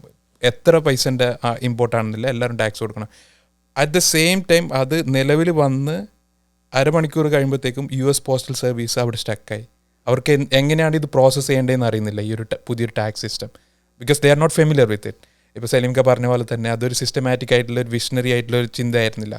പുള്ളി അതിൽ നിന്ന് നിലപാടിലും പിന്നോട്ട് പോവാണ്. ഇപ്പോൾ നിർത്തി വെച്ചിരിക്കുകയാണ് കറൻ്റ്ലി. അല്ല, ചൈനയുടെ വേറൊരു ഇതുണ്ട്. ഇപ്പോൾ നേരത്തെ നമ്മൾ ചൈന പിന്നെ നമ്മൾ ഇതിൽ സംസാരത്തിൽ വന്നിരുന്നു. ചൈന ഒരു കുറച്ചും കൂടി വലിയൊരു ഗ്ലോബൽ മാർക്കറ്റാണ്. അതുകൊണ്ടാണ് ഇപ്പോൾ നമ്മൾ എന്താ പറയുക ചൈനക്കുള്ള ഒരു കസ്റ്റമർ ബേസ് എന്ന് പറയുന്നത് ഏതെങ്കിലും US അല്ലെങ്കിൽ പിന്നെ കാനഡയോ അല്ലെങ്കിൽ വേറെ ഏതെങ്കിലും ഒരു രാജ്യമല്ല, ഗ്ലോബൽ കസ്റ്റമർ ബേസ് ഉള്ള ഒരു പിന്നെ രാജ്യമാണ്. അതേസമയത്ത് കാനഡക്ക് അതല്ല. അതുകൊണ്ടാണ് നമ്മൾ പിന്നെ ഇപ്പം ചൈനക്ക് ഓൾറെഡി 10% ഉണ്ട്, പിന്നെ ഒരു 10% കൂടി ആഡ് ചെയ്യുന്നുണ്ട്. കാനഡക്കും മെക്സിക്കോനുമാണ് 25% പറഞ്ഞു കൊടുക്കുന്നത്. പക്ഷേ കാനഡയെ സംബന്ധിച്ചിടത്തോളം കാനഡൻ്റെ പിന്നെ എക്സ്പോർട്ടിൻ്റെ ഓൾമോസ്റ്റ് 75 to 80% US ആണ്. അവിടെയാണ് കനേഡിയൻ എക്കണോമീൻ്റെ പിന്നെ ഒരു സ്ട്രഗിൾ കിടക്കുന്നത്. അപ്പോൾ അത് ഡൈവേഴ്സിഫൈ ചെയ്യാതെ പിന്നെ നമുക്ക് ലോങ് റണ്ണിൽ ഒരു കനേഡിയൻ എക്കണോമി എന്താ പറയുക റിവൈവ് ചെയ്ത് കൊണ്ടുപോകാൻ താരിഫ് വരികയാണെങ്കിൽ വളരെ ബുദ്ധിമുട്ടാണ്. പക്ഷേ അതൊരു ഈ പറഞ്ഞ പോലെ സ്ട്രക്ചറൽ ചേഞ്ച് ആയിരിക്കും. അതിന് ഗവൺമെൻറ് മാത്രമായിരിക്കുമല്ലോ, അതിൽ ജനങ്ങളും പിന്നെ അതിൽ പങ്കാളിത്തം വേണ്ടി വരും. എനിക്ക് തോന്നുന്നു ഇത് കുറേ കൂടി എന്താ പറയുക ഈസി ആയിട്ടുള്ള ആക്സസ് ആയിരുന്നു കാനഡയെ സംബന്ധിച്ചിടത്തോളം US ലോങ്ങസ്റ്റ് എന്താ പറയുക ആയിട്ടുള്ള ബോർഡറാണ്. നമുക്ക് ഈസി ആക്സസ് ആണ്, തൊട്ടടുത്തുള്ള രാജ്യമാണ്. എത്ര കോടിക്കണക്കിന് ഇമ്പോർട്ടൻ്റ് എക്സ്പോർട്ടാണ് ഡെയിലി നടന്നുകൊണ്ടിരിക്കുന്നത്. മാത്രമല്ല ഭയങ്കര കൾച്ചറലി ഭയങ്കര കണക്റ്റഡ് ആണ്. ഒരുപക്ഷെ നമ്മൾ ഇമിഗ്രൻസ് ആയ ആൾക്കാർക്ക് ചിലപ്പോൾ അത് ഫീൽ ചെയ്യണമെന്നില്ല. അതേസമയത്ത് ഇവിടെ ജനിച്ച് വളർന്ന ആൾക്കാർക്ക് കാനഡ എന്ന് പറഞ്ഞാൽ ഇപ്പം ഫോർഡ് തന്നെ പറയുന്നുണ്ട് പിന്നെ അദ്ദേഹം 20 വർഷം പിന്നെ ടെക്സാസിലോ കാലിഫോർണിയയിലോ എങ്ങനെ ജീവിച്ച ആളാണ്. അപ്പോൾ അവരെ സംബന്ധിച്ചിടത്തോളം അതൊരു ബോണ്ടാണ്. അവർക്ക് ഇപ്പോൾ ഈ പറഞ്ഞ പോലെ ഈ പിന്നെ റിറ്റാലിയേഷൻ ടാരിഫൊക്കെ ചെയ്യാന്ന് പറഞ്ഞാൽ അവർക്കറിയാം ഇത് എവിടെയാണ് ഇമ്പാക്റ്റ് ചെയ്യുന്നത്. ഇപ്പോൾ എനർജി കട്ട് ചെയ്ത് കഴിഞ്ഞാൽ 1.3-1.5 മില്യൺ പീപ്പിൾ ന്യൂയോർക്കിലും ഇവിടെയുള്ള ആൾക്കാർ ഇരുട്ടിലാണ് അവൻ. സോ അത് ഒരിക്കലും ഒരു എന്താ പറയുക ചെയ്യാൻ താല്പര്യം ഉണ്ടാവില്ല. ഒരു പിന്നെ ഇത്രയും കണക്റ്റഡ് ആയിട്ടുള്ള ഒരു പിന്നെ കൾച്ചർ ഷെയർ ചെയ്യുന്ന ഒരു 2 കൺട്രീസിനെ ചെയ്യാൻ താല്പര്യം ഉണ്ടാവില്ല. പക്ഷേ ആ സിറ്റുവേഷനിലേക്ക് എത്തുന്ന സമയത്ത് എന്താ പറയുക പിന്നെ നമ്മൾ പ്രീമിയർ അത് പറയാണ്. അതെ, അതേപോലെ തന്നെ ഫെഡറൽ മിനിസ്റ്റർ ഡൊമിനിക് ലൊബ്ലോങ്കും ഇതിനെക്കുറിച്ച് ഇപ്പോൾ പറഞ്ഞിട്ടുണ്ടായിരുന്നു. ഞാൻ ഇത് ഈ ഒരു സിറ്റുവേഷൻ എന്ന് പറയുന്നത് പുള്ളി പറഞ്ഞത് ഈ ഓട്ടോ ഇൻഡസ്ട്രീൻ്റെ അവർ താരിഫ് നിലവിൽ വന്ന് വിത്തിൻ അവേഴ്സ് തന്നെ അവിടുത്തെ ഓട്ടോ മേക്കേഴ്സ് ഫൈറ്റ് ചെയ്തിട്ട് ആ ഓട്ടോ ഇൻഡസ്ട്രീനെ മാത്രം ആദ്യം റിമൂവ് ചെയ്തു. പിന്നെ ഇത് USMCA പ്രകാരമുള്ള എല്ലാത്തിനും ഇപ്പോൾ ഓൾമോസ്റ്റ് പോസ്റ്റ് ആയ പോലെയാണ്. നമ്മളിപ്പോൾ മാർച്ച് 9 ഇപ്പോൾ 3 മണിക്കാണ് സംസാരിക്കുന്നത്. ഇപ്പോൾ ഇത് റിലീസ് ചെയ്യുന്ന സമയത്ത് എന്താണ് അവസ്ഥ എന്നറിയില്ല. പക്ഷേ ഇപ്പോഴതാണ് സിറ്റുവേഷൻ. പക്ഷേ ഡൊമിനിക് ലൊബ്ലോങ്ക് പറഞ്ഞത് പുള്ളിനെ കുറിച്ചാണ്, ട്രംപിനെ കുറിച്ച് പറഞ്ഞത്, നമ്മളിപ്പോൾ ഒരു രാവിലെ എണീച്ചിട്ടാകുമ്പോഴത്തേക്കും ഒരു ഓംലെറ്റ് ഉണ്ടാക്കി കഴിഞ്ഞിട്ട് അതിനുവേണ്ടി തിരിച്ചിട്ട് മുട്ടയാക്കിയിട്ട് അതിന് പുഴുങ്ങിയ മുട്ട വേണമെന്നോ അല്ലെങ്കിൽ ഹാഫ് ബോയിൽ വേണമെന്നോ നമുക്ക് ആവശ്യപ്പെടാൻ കഴിയില്ല. അത്രയും ഇൻ്റഗ്രേറ്റഡ് ആണ് ഈ ഒരു 2 കൺട്രീസ് തമ്മിലുള്ള ഇൻഡസ്ട്രീസ്. അതെ അതെ. അല്ല, അതിൽ നേരത്തെ സലീം പറഞ്ഞ പോലെ നമുക്കിതൊരു ഓപ്പർച്യൂണിറ്റിയാണ് കാനഡക്ക്. എന്ന് വെച്ച് കഴിഞ്ഞാൽ എപ്പോഴും ഒരു രാജ്യത്തിനെ റിലൈ ചെയ്ത് അവരെ ഇമ്പോർട്ടുമായിട്ട് റിലൈ ചെയ്തിട്ട് നിൽക്കുന്നതിന് പകരം നമ്മൾ നേരത്തെ ചോദിച്ച പോലെ ഇൻ്റർ പ്രൊവിൻഷ്യലി നമുക്ക് എന്താണ് ചെയ്യാൻ പറ്റുക, നമുക്കെങ്ങനെ അങ്ങോട്ടും ഇങ്ങോട്ടും ക്രോസ് കൊളാബറേറ്റ് ചെയ്യാൻ പറ്റും, വേറെ ഏത് രാജ്യങ്ങളിൽ നമുക്ക് നമ്മളെ സാധനങ്ങൾ എക്സ്പോർട്ട് ചെയ്യാൻ പറ്റും. ഫോർ എക്സാമ്പിൾ നമ്മൾ അടുത്തൊരു MP കണ്ടപ്പോൾ അവർ പറയുന്നു കാനഡ പ്രൊഡ്യൂസസ് കനോള ഓയിൽ. അതിന് ഗ്ലോബലി ഒരു വലിയ മാർക്കറ്റ് ഉണ്ട്. നമ്മൾ ആ മാർക്കറ്റ് പ്രോബ്ലി തീരെ എക്സ്പ്ലോർ ചെയ്തിട്ടുണ്ടാവില്ല. കാരണം ബിക്കോസ് നമ്മൾ വളരെ കംഫർട്ടബിൾ ആണ്. ഈ പറഞ്ഞ പോലെ US സാധനം അയക്കുക, അവിടെ കൊടുക്കുക, അവിടുന്ന് അതിന് ഇൻകം കളക്ട് ചെയ്യുക. അപ്പം പുറത്തേക്കുള്ള വേറെ മാർക്കറ്റുകളിലേക്ക് നമ്മൾ ഇറങ്ങണം, ആ പ്രോഡക്റ്റ്സ് നമ്മൾ എത്തിക്കണം. ഒരു വേക്കപ്പ് കോളാണ്. അതിനോടൊപ്പം കാനഡക്ക് നല്ലതേ ഇനി വരാനുണ്ടാവും അതിൽ നിന്ന്. എപ്പോഴും ഒരു വിഷമത്തിൽ നിന്ന് പിന്നെ നമ്മൾ വരുന്നത് സന്തോഷത്തിലേക്കായിരിക്കും. അതെ അതെ. ഓപ്റ്റിമിസ്റ്റിക് ആവുക എന്നുള്ളതാണ് ഞാൻ പറഞ്ഞില്ല. ഏതൊരു പിന്നെ എന്താ പറയുക അൺസർട്ടനിറ്റിയിലും ചാൻസസ് ഉണ്ട്, അവിടെ എപ്പോഴും ഒരു ഓപ്പർച്യൂണിറ്റീസ് ഉണ്ട്. അപ്പോൾ അതിനെ നമ്മൾ കാത്തിരിക്കുക എന്നുള്ളതാണ്. ഇപ്പം ഈ ഡൗൺ ടേൺ സമയത്തൊക്കെ ഞാൻ മനസ്സിലാക്കുന്നത് ഗവൺമെൻറ് എന്തായാലും ഒരു ബിഗ് സപ്പോർട്ട് ഉണ്ടാവും. പിന്നെ അത് ചിലപ്പം ജോബ് ലൂസ് ഇപ്പോൾ തന്നെ എനിക്ക് തോന്നുന്നു പിന്നെ എക്സ്റ്റെൻഡ് ചെയ്യുന്നുണ്ട് എന്ന് പറഞ്ഞു. അപ്പോൾ അതും അങ്ങനെ സംഭവിക്കുകയാണെങ്കിൽ എംപ്ലോയി ഇൻഷുറൻസ് എക്സ്റ്റെൻഡ് ചെയ്തിട്ട് ആൾക്കാരെ സപ്പോർട്ട് ചെയ്യും. അതുപോലെ തന്നെ സ്മോൾ ബിസിനസ്സിന് എനിക്ക് തോന്നുന്നു നല്ലൊരു സ്റ്റിമുലസ് പാക്കേജ് വരും. സ്റ്റിമുലസ് പാക്കേജിന് നമുക്ക് കോവിഡിൻ്റെ സമയത്ത് ഉണ്ടായിരുന്നു, അതിന് കുറേ എന്താ പറയുക പിന്നെ അതിൻ്റെതായ കുറേ നെഗറ്റീവ് ഇമ്പാക്റ്റ് ഉണ്ടായിരുന്നു, ഡ്രോബാക്സ് ഉണ്ടായിരുന്നു. നമുക്കറിയാം 60,000 മറ്റും സ്മോൾ ബിസിനസ്സിന് കൊടുത്തിരുന്നു. അതിൽ പിന്നെ മിസ്യൂസ് ചെയ്തിരുന്നു. അപ്പോൾ ഞാൻ ഒരു സോഷ്യൽ ആസ്പെക്റ്റിൽ പറയാം, ഒരിക്കലും അത്തരം പിന്നെ സമയത്ത് നമ്മൾ അതിനെ മിസ്യൂസ് ചെയ്യരുതെന്നുള്ള അത്തരം പാക്കേജുകളെന്ന് വെച്ച് കഴിഞ്ഞാൽ നമ്മളെ രാജ്യത്തിന് വേണ്ടിയും കാനഡ ആസ് എ കൺട്രി അതേപോലെ തന്നെ സിറ്റിസൺസിന് വേണ്ടിയിട്ടും ഗവൺമെൻറ് ചെയ്യുന്ന അത്തരം ഹെൽപ്പുകളെ നമ്മൾ മിസ്യൂസ് ചെയ്യരുത്. നമ്മൾ അങ്ങനെ ഒരുപാട് പിന്നെ നടന്നിട്ടുണ്ട്. എനിക്ക് നമ്മളെ കമ്മ്യൂണിറ്റി തന്നെ പിന്നെ പലരും അത് ചെയ്തിട്ടുണ്ട്. കാരണം ഇത്രയും വലിയൊരു എമൗണ്ടാണ് പിന്നെ ജോലി പോയാൽ മാത്രം അപ്ലൈ ചെയ്യേണ്ട സംഭവമാണ്. അപ്പോൾ കോൺട്രാക്റ്റ് വർക്ക് ചെയ്യുന്ന സ്മോൾ ബിസിനസ്സിലെ ആൾക്കാർക്ക് വേണമെങ്കിൽ ചെറുങ്ങനെ ഒന്ന് കണ്ണടച്ചിട്ട് വേണമെങ്കിൽ ആപ്ലിക്കേഷൻ പ്രോസസ് ചെയ്ത് കഴിഞ്ഞാൽ 60,000 വരും. അതിൽ എനിക്ക് തോന്നുന്നു 40,000 തിരിച്ചടക്കുന്നുണ്ടായിരുന്നുള്ളൂ. 40,000 നമുക്ക് റീറ്റെയിൻ ചെയ്യാം. പക്ഷേ എനിക്ക് തോന്നുന്നു അതെന്താണെന്ന് അറിയില്ല. നമ്മൾ ഒരു പ്രാവശ്യം പിന്നെ ഒരു മിനിസ്റ്ററായിട്ട് സംസാരിച്ച സമയത്ത് അവർ പറഞ്ഞത് പിന്നെ തിരിച്ച് വാങ്ങിച്ചിട്ടുണ്ടെന്നൊക്കെയാണ് പറയുന്നത്. കുറേ പെർസെൻറ്റേജ് വാങ്ങിച്ചിട്ടുണ്ട്. ഇതൊക്കെ കോമൺ മാനെയാണ് എഫക്ട് ചെയ്യാൻ പോകുന്നത്. ഗവൺമെന്റ് ആണ് ഇത് പേ ചെയ്യേണ്ടത്. അത് എവിടെയും ചെയ്യും ഗവൺമെൻറ്. പക്ഷേ അത് ആ ഒരു ഹെൽപ്പ് ഉണ്ടാവും എന്നാണ് ഞാൻ പ്രതീക്ഷിക്കുന്നത്, അങ്ങനെ ഒരു സംഭവിക്കുകയാണെങ്കിൽ. അതുകൊണ്ട് ഒരു വലിയൊരു വറി വേണ്ട. അതേസമയത്ത് നമ്മൾ നമ്മുടെ പാർട്ട് ചെയ്യണം. കാരണം ഈ പറഞ്ഞ പോലെ ഓപ്പർച്യൂണിറ്റീസ് ഫൈൻഡ് ചെയ്യുക എന്നുള്ളതാണ്. പിന്നെ ഇപ്പം വാരൻ ബഫറ്റ് പിന്നെ നമുക്കറിയാലോ ഏറ്റവും വലിയൊരു ഇൻവെസ്റ്ററാണ്. അദ്ദേഹം പറയുന്നത് പിന്നെ B greedy when others are fearful എന്നാണ്. നമ്മൾ ആ ഗ്രീഡി എന്നുള്ള വാക്ക് എടുക്കണ്ട, പിന്നെ B fearful others are greedy. നമ്മൾ ഗ്രീഡി എന്നുള്ള വാക്ക് അതിനൊരു പോസിറ്റീവ് ടേമിൽ കാണുകയാണെങ്കിൽ ഈ ഒരു ഡൗൺ ടേണിൻ്റെ സമയത്ത് ശരിയാണ് നമുക്ക് പിന്നെ ഒരുപാട് പ്രശ്നങ്ങളുണ്ടാകും. പക്ഷെ അതിനെ നമ്മൾ എന്താക്കുക ആ ഒരു പോസിറ്റീവ് സൈഡിൽ എന്തൊക്കെ ചെയ്യാൻ പറ്റും നോക്കുക. ഇത്തരത്തിലുള്ള ഒരുപാട് ഓപ്പർച്യൂണിറ്റീസ് വരും. പിന്നെ ഇവിടെ ഉള്ള കനേഡിയൻ പ്രൊഡക്ട്സിനെ എങ്ങനെ നമുക്ക് ഒരു പിന്നെ ഇവിടെ തന്നെയോ ഇനി എല്ലാ ലോകത്തിലെ മറ്റുള്ള മാർക്കറ്റുകൾ എങ്ങനെ എത്തിക്കാൻ പറ്റുമെന്ന് നോക്കാം. Yes. ഒരുപാട് ഓപ്പർച്യൂണിറ്റീസ് ആണ്. പ്രത്യേകിച്ച് ഇപ്പോൾ മലയാളികളെ സംബന്ധിച്ച് നോക്കുകയാണെങ്കിൽ ഒരുപാട് കണക്ഷൻസ് ഉള്ള ആൾക്കാരാണ്. നമുക്ക് ഗൾഫിൽ കുറേ മിഡിൽ ഈസ്റ്റിലെ കണക്ഷൻസ് ഉണ്ട്, Yes. യൂറോപ്പിലായിട്ടും മറ്റുള്ള സ്ഥലങ്ങളായിട്ടും കണക്ഷൻ ഉണ്ട്. അതൊക്കെ ഉപയോഗപ്പെടുത്തിയിട്ട് നമുക്ക് ചെയ്യാൻ പറ്റുന്ന കാര്യങ്ങൾ ചെയ്യാം. ഇവിടുത്തെ ഗവൺമെൻറ്റുകൾ ഇപ്പം ഈ പറഞ്ഞ പോലെ നമ്മൾ കഴിഞ്ഞ ആഴ്ച MP കണ്ടിരുന്നു. പിന്നെ അവിടെ നമ്മൾ ഈ ഒരു ക്വസ്റ്റ്യൻ ചോദിച്ചിരുന്നു, എങ്ങനെയാണ് നമ്മൾ കമ്മ്യൂണിറ്റീസൊക്കെ ഭയങ്കര വറീഡാണ് എന്തൊക്കെയാണ് സംഭവിക്കുന്നത്. പക്ഷേ അത് അവർ പറയുന്നത് അത് വലിയൊരു ഇതാവില്ല, അതിനെ പിന്നെ ഗവൺമെൻറ് ടാക്കിൾ ചെയ്യുമെന്നുള്ളതാണ്. വളരെ പോസിറ്റീവായിട്ടാണ് പറഞ്ഞത്. കുറേ ഒരു ലോങ് ടേമിൽ അത് നിൽക്കില്ല എന്നുള്ളൊരു സൂചനയും കൂടി ഉണ്ട്. അത് ചിലപ്പോൾ അവർക്ക് കുറച്ചും കൂടി ഒരു ഇൻസൈറ്റ് ഉണ്ടാവായിരിക്കാം. അപ്പം ഞാൻ പറയുന്നത് അതാണ്, അത് വളരെ ഓപ്റ്റിമിസ്റ്റിക് ആയിട്ട് നമുക്ക് ചെയ്യാൻ പറ്റും എന്നുള്ളതാണ്. എനിക്കിപ്പോൾ പറഞ്ഞപ്പോൾ വാരൻ ബഫറ്റിനെ കുറിച്ച് പറഞ്ഞു, അപ്പോഴാണ് എനിക്ക് വേറൊരു ടോപ്പിക്ക് ഓർമ്മ വന്നത്. നമ്മൾ ഇതിനകത്ത് ഇത്രയും താരിഫിനെ കുറിച്ച് നമ്മൾ ഇത്രയൊക്കെ സംസാരിക്കുമ്പോൾ, നമ്മൾ ബിസിനസ്സിനെ കുറിച്ച് എംപ്ലോയീസിനെ കുറിച്ചൊക്കെ സംസാരിക്കുമ്പോഴും ഇത് എഫക്റ്റ് ചെയ്യാൻ പോകുന്ന സ്റ്റോക്ക് മാർക്കറ്റ് എന്ന് പറയുന്ന ഒരു എൻറ്റയർ ഏരിയ ഉണ്ട്. കുറച്ച് ടെക്നിക്കലാണ്, അതുകൊണ്ട് ഞാൻ മുഷീർ ഖാനോട് ഞാൻ ചോദിക്കുകയാണ്. അപ്പോൾ ഈ സ്റ്റോക്ക് മാർക്കറ്റിനെ എഫക്റ്റ് ചെയ്യുന്ന സംഭവം ആക്ച്വലി ആസ് എ റിസൾട്ട് നമ്മുടെ ഇവിടെയുള്ള റിയൽ പീപ്പിളിനെ എഫക്റ്റ് ചെയ്യാൻ പോവാണ്. അതെ, റിട്ടയർമെൻ്റ് ആയിട്ടുള്ളതും RRSP സേവിങ്സ് അക്കൗണ്ട്, മറ്റുള്ള കാര്യങ്ങൾ, ഇങ്ങനെ പല രീതിയിലായിട്ടുള്ള ആ മാർക്കറ്റ് വോളറ്റിലിറ്റി നമ്മളെ ഭയങ്കരമായിട്ട് ബാധിക്കാൻ പോവാണ്. അതെ അതെ. സ്റ്റോക്ക് മാർക്കറ്റിൽ തീരെ ഒരു ആക്സെപ്റ്റബിൾ അല്ലാത്ത കാര്യമാണ് അൺസർട്ടനിറ്റി. യെസ്, അതാണിപ്പം ഇവിടെ ഏറ്റവും കൂടുതൽ നടന്നുകൊണ്ടിരിക്കുന്നതും. It's uncertain. ഇനി ടാരിഫ് വരുമോ ഇല്ലേ, ഇനി ഇത് തിരിച്ചു പോവോ, ഇനി കുറക്കുമോ, ഇനി കൂട്ടുമോ, ഒരു തീരെ അൺസർട്ടൻ ആയിട്ടുള്ള ഒരു ആ ടൈമിൻ്റെ പെനൽറ്റിയാണ് ഇപ്പോൾ സ്റ്റോക്ക് മാർക്കറ്റ് കൊടുക്കുന്നത്. കാരണം ട്രംപ് സീറ്റിൽ വന്നപ്പം സ്റ്റോക്ക് മാർക്കറ്റ് നല്ലോണം കുതിച്ചിരുന്നു. ആ ഗെയിൻസൊക്കെ നഷ്ടപ്പെട്ടു ഏകദേശം. ഈ ലാസ്റ്റ് 1-2 വീക്സ് ആ ഗെയിൻസൊക്കെ നഷ്ടപ്പെട്ടിട്ടാണ് ഇപ്പം സ്റ്റോക്ക് മാർക്കറ്റ് റിഫ്ലക്റ്റ് ചെയ്യുന്നത്. ഇനി അങ്ങോട്ട് എത്ര സേർട്ടൺ ആവോ കാര്യങ്ങൾ, അതിന് കണക്കായിട്ട് സ്റ്റോക്ക് മാർക്കറ്റ് അതിനെ പ്രൈസ് ചെയ്യും. ഇപ്പോൾ എന്ന് പറഞ്ഞു കഴിഞ്ഞാൽ അഥവാ 25% ടാരിഫ് ഉണ്ടെങ്കിൽ അത് ഏത് കമ്പനികളെ ബാധിക്കും, അവരെ എത്ര പ്രോഫിറ്റുകളെ ബാധിക്കും, അതിന് കണക്കായിട്ട് തന്നെ സ്റ്റോക്ക് മാർക്കറ്റ് റിയാക്ട് ചെയ്യും. It will be negative.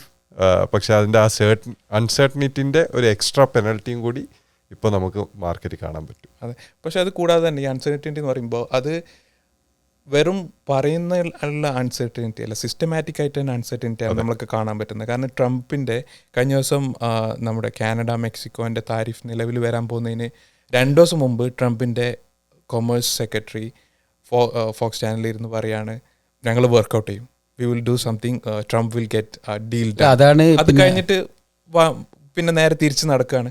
പുള്ളിക്ക് തന്നെ അറിയില്ല, കോമേഴ്സ് സെക്രട്ടറിക്ക് തന്നെ അറിയില്ല. അല്ല, അതാണ് കനേഡിയൻ എക്സ്റ്റേണൽ മിനിസ്റ്റർ പിന്നെ പറഞ്ഞത്, എനിക്കൊന്ന് ജോളി പിന്നെ പറയുന്നുണ്ട്. അതായത് ഇങ്ങനെ ഒരു സൈക്കോളജിക്കൽ പ്രഷറിൽ പിന്നെ ഇങ്ങനെ അധികകാലം പോകാൻ പറ്റില്ല. അപ്പം എന്താണെന്ന് വെച്ചാൽ തീരുമാനിക്കണം എന്നുള്ള ഒരു ടോണാണത്.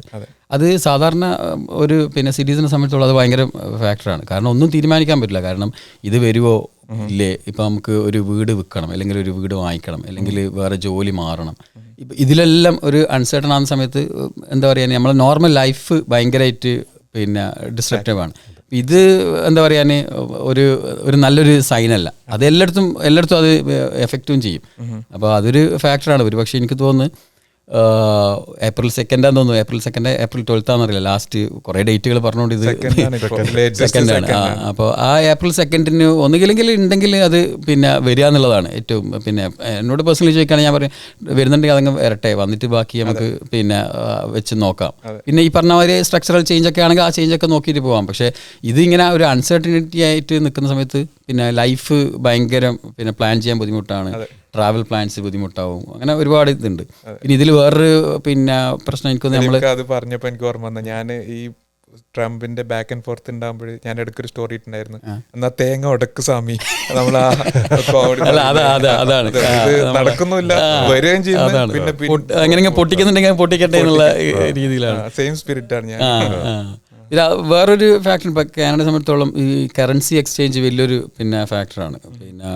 ഈ സാധനം മാറുന്നതോട് ഇപ്പം തന്നെ എനിക്കൊന്ന് നല്ല ഡൗൺ ആയിട്ട് ആണ് പോയത്. അതേ സമയത്ത് അത് തിരിച്ച് വരുന്നുണ്ട് ചില സമയത്ത്.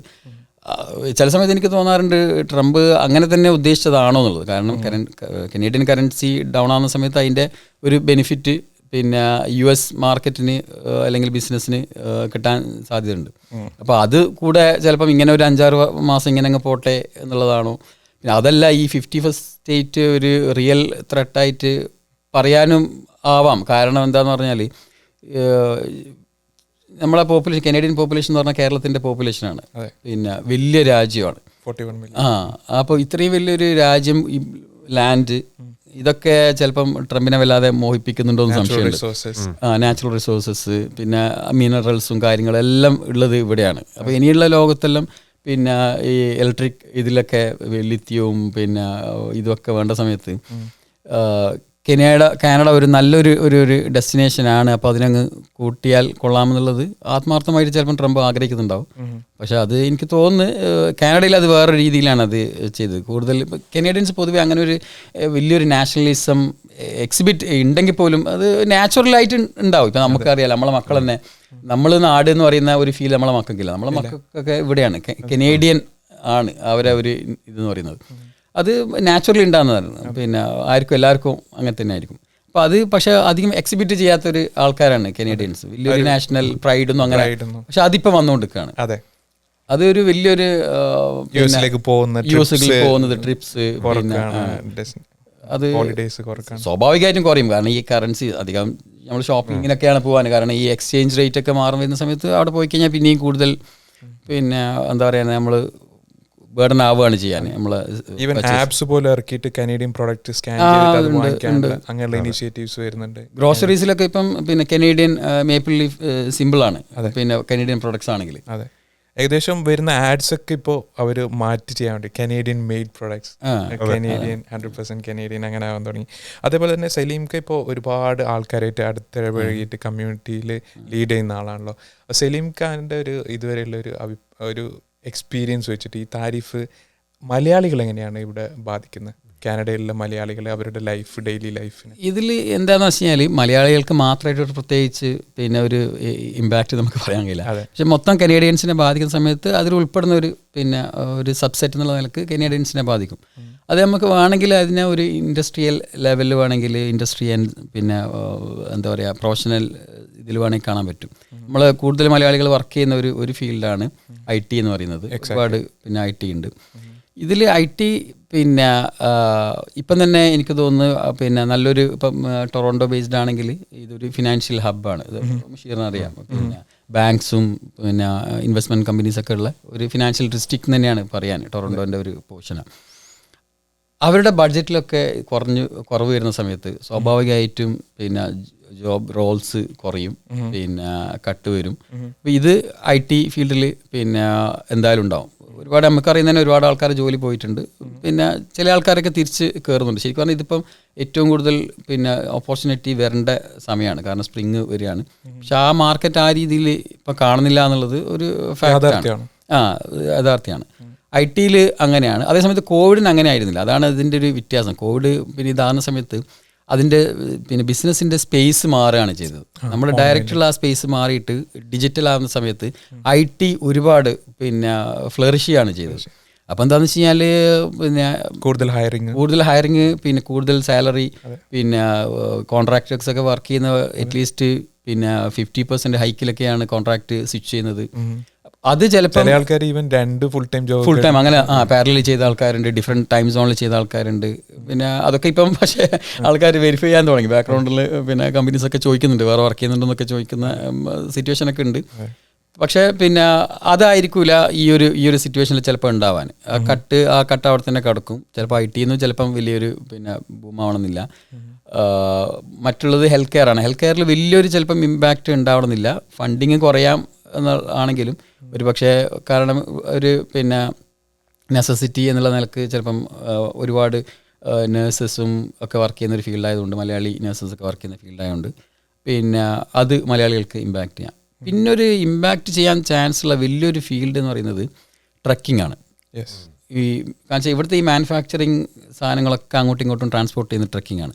മലയാളികളുടെ ഇടയിൽ ഏറ്റവും കൂടുതൽ പിന്നെ ഈ ഒരു പ്രൊഫഷൻ എന്ന രീതിയിൽ തന്നെ ഭയങ്കര പിന്നെ ഇൻറ്റഗ്രേറ്റഡ് ആയിട്ട് നിൽക്കുന്ന ഒരുപാട് സുഹൃത്തുക്കൾ വർക്ക് ചെയ്യുന്ന ആൾക്കാരാണ്. വേറെ ഏതെങ്കിലും ഫീൽഡിൽ എനിക്ക് തോന്നുന്നില്ല അങ്ങനെ ഒരു അസോസിയേഷൻ ഉണ്ടോ. ട്രക്കിങ്ങിനൊക്കെ ഒരു അസോസിയേഷൻ തന്നെ ഉണ്ട്.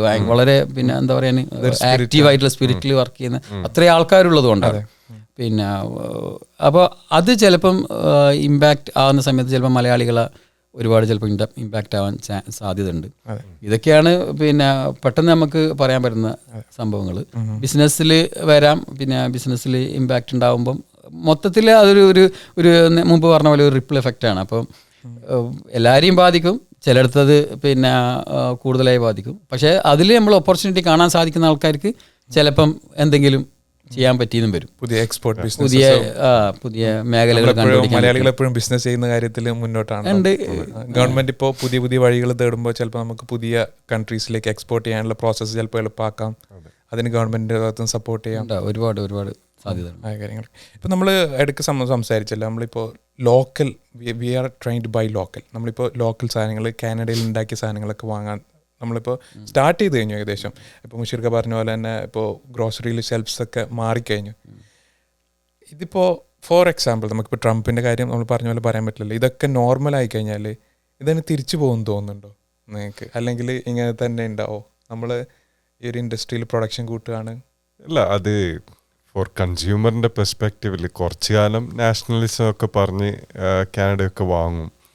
ബട്ട് നാളെ ഇപ്പം ഒരു കനേഡിയൻ പ്രോഡക്റ്റിന് $10 അതിൻ്റെ അടുത്ത് തന്നെ ഒരു മെക്സിക്കൻ പ്രോഡക്റ്റിന് $5 ആണെങ്കിൽ ആ $5 സാധനം ആളെടുക്കും. അതെ, കാരണം പ്രൈസ് മാറ്റേഴ്സ്. റിയാലിറ്റിയാണ്. കുറച്ച് സമയം വരെ നാഷണലിസം ഒക്കെ പറഞ്ഞ് വാങ്ങിയേക്കാം. ബട്ട് ആ മെക്സിക്കോയിൽ $5 പ്രൊഡ്യൂസ് ചെയ്തിട്ട് ഇവിടെ എത്തിക്കാൻ പറ്റുന്ന സാധനം നമ്മൾ എന്തുകൊണ്ട് $10 വിൽക്കേണ്ടി വരുന്നു എന്നാണ് നമ്മൾ പരിശോധിക്കേണ്ടത്.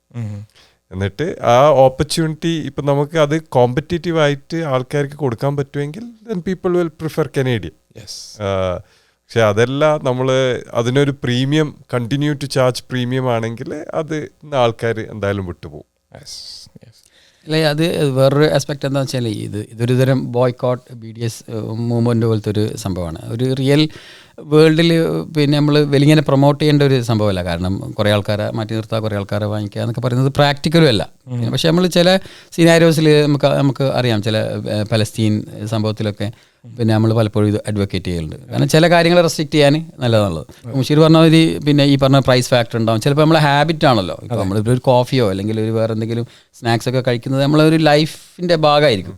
അപ്പോൾ രാവിലെ കോഫി കുടിക്കുന്നത് ഓക്കെ, ഇന്ന് മുതൽ ഈ കോഫി വേണ്ടാന്നൊക്കെ വെക്കുന്നത് ചിലപ്പോൾ നമ്മൾ അത്രയും പ്രിൻസിപ്പളായിട്ടൊക്കെ നിൽക്കുന്ന ആൾക്കാർക്ക് ചിലപ്പം കുറച്ച് കാലത്തേക്കൊക്കെ പറ്റുമായിരിക്കും. ലോങ് ടേമിൽ ബുദ്ധിമുട്ടാണ്.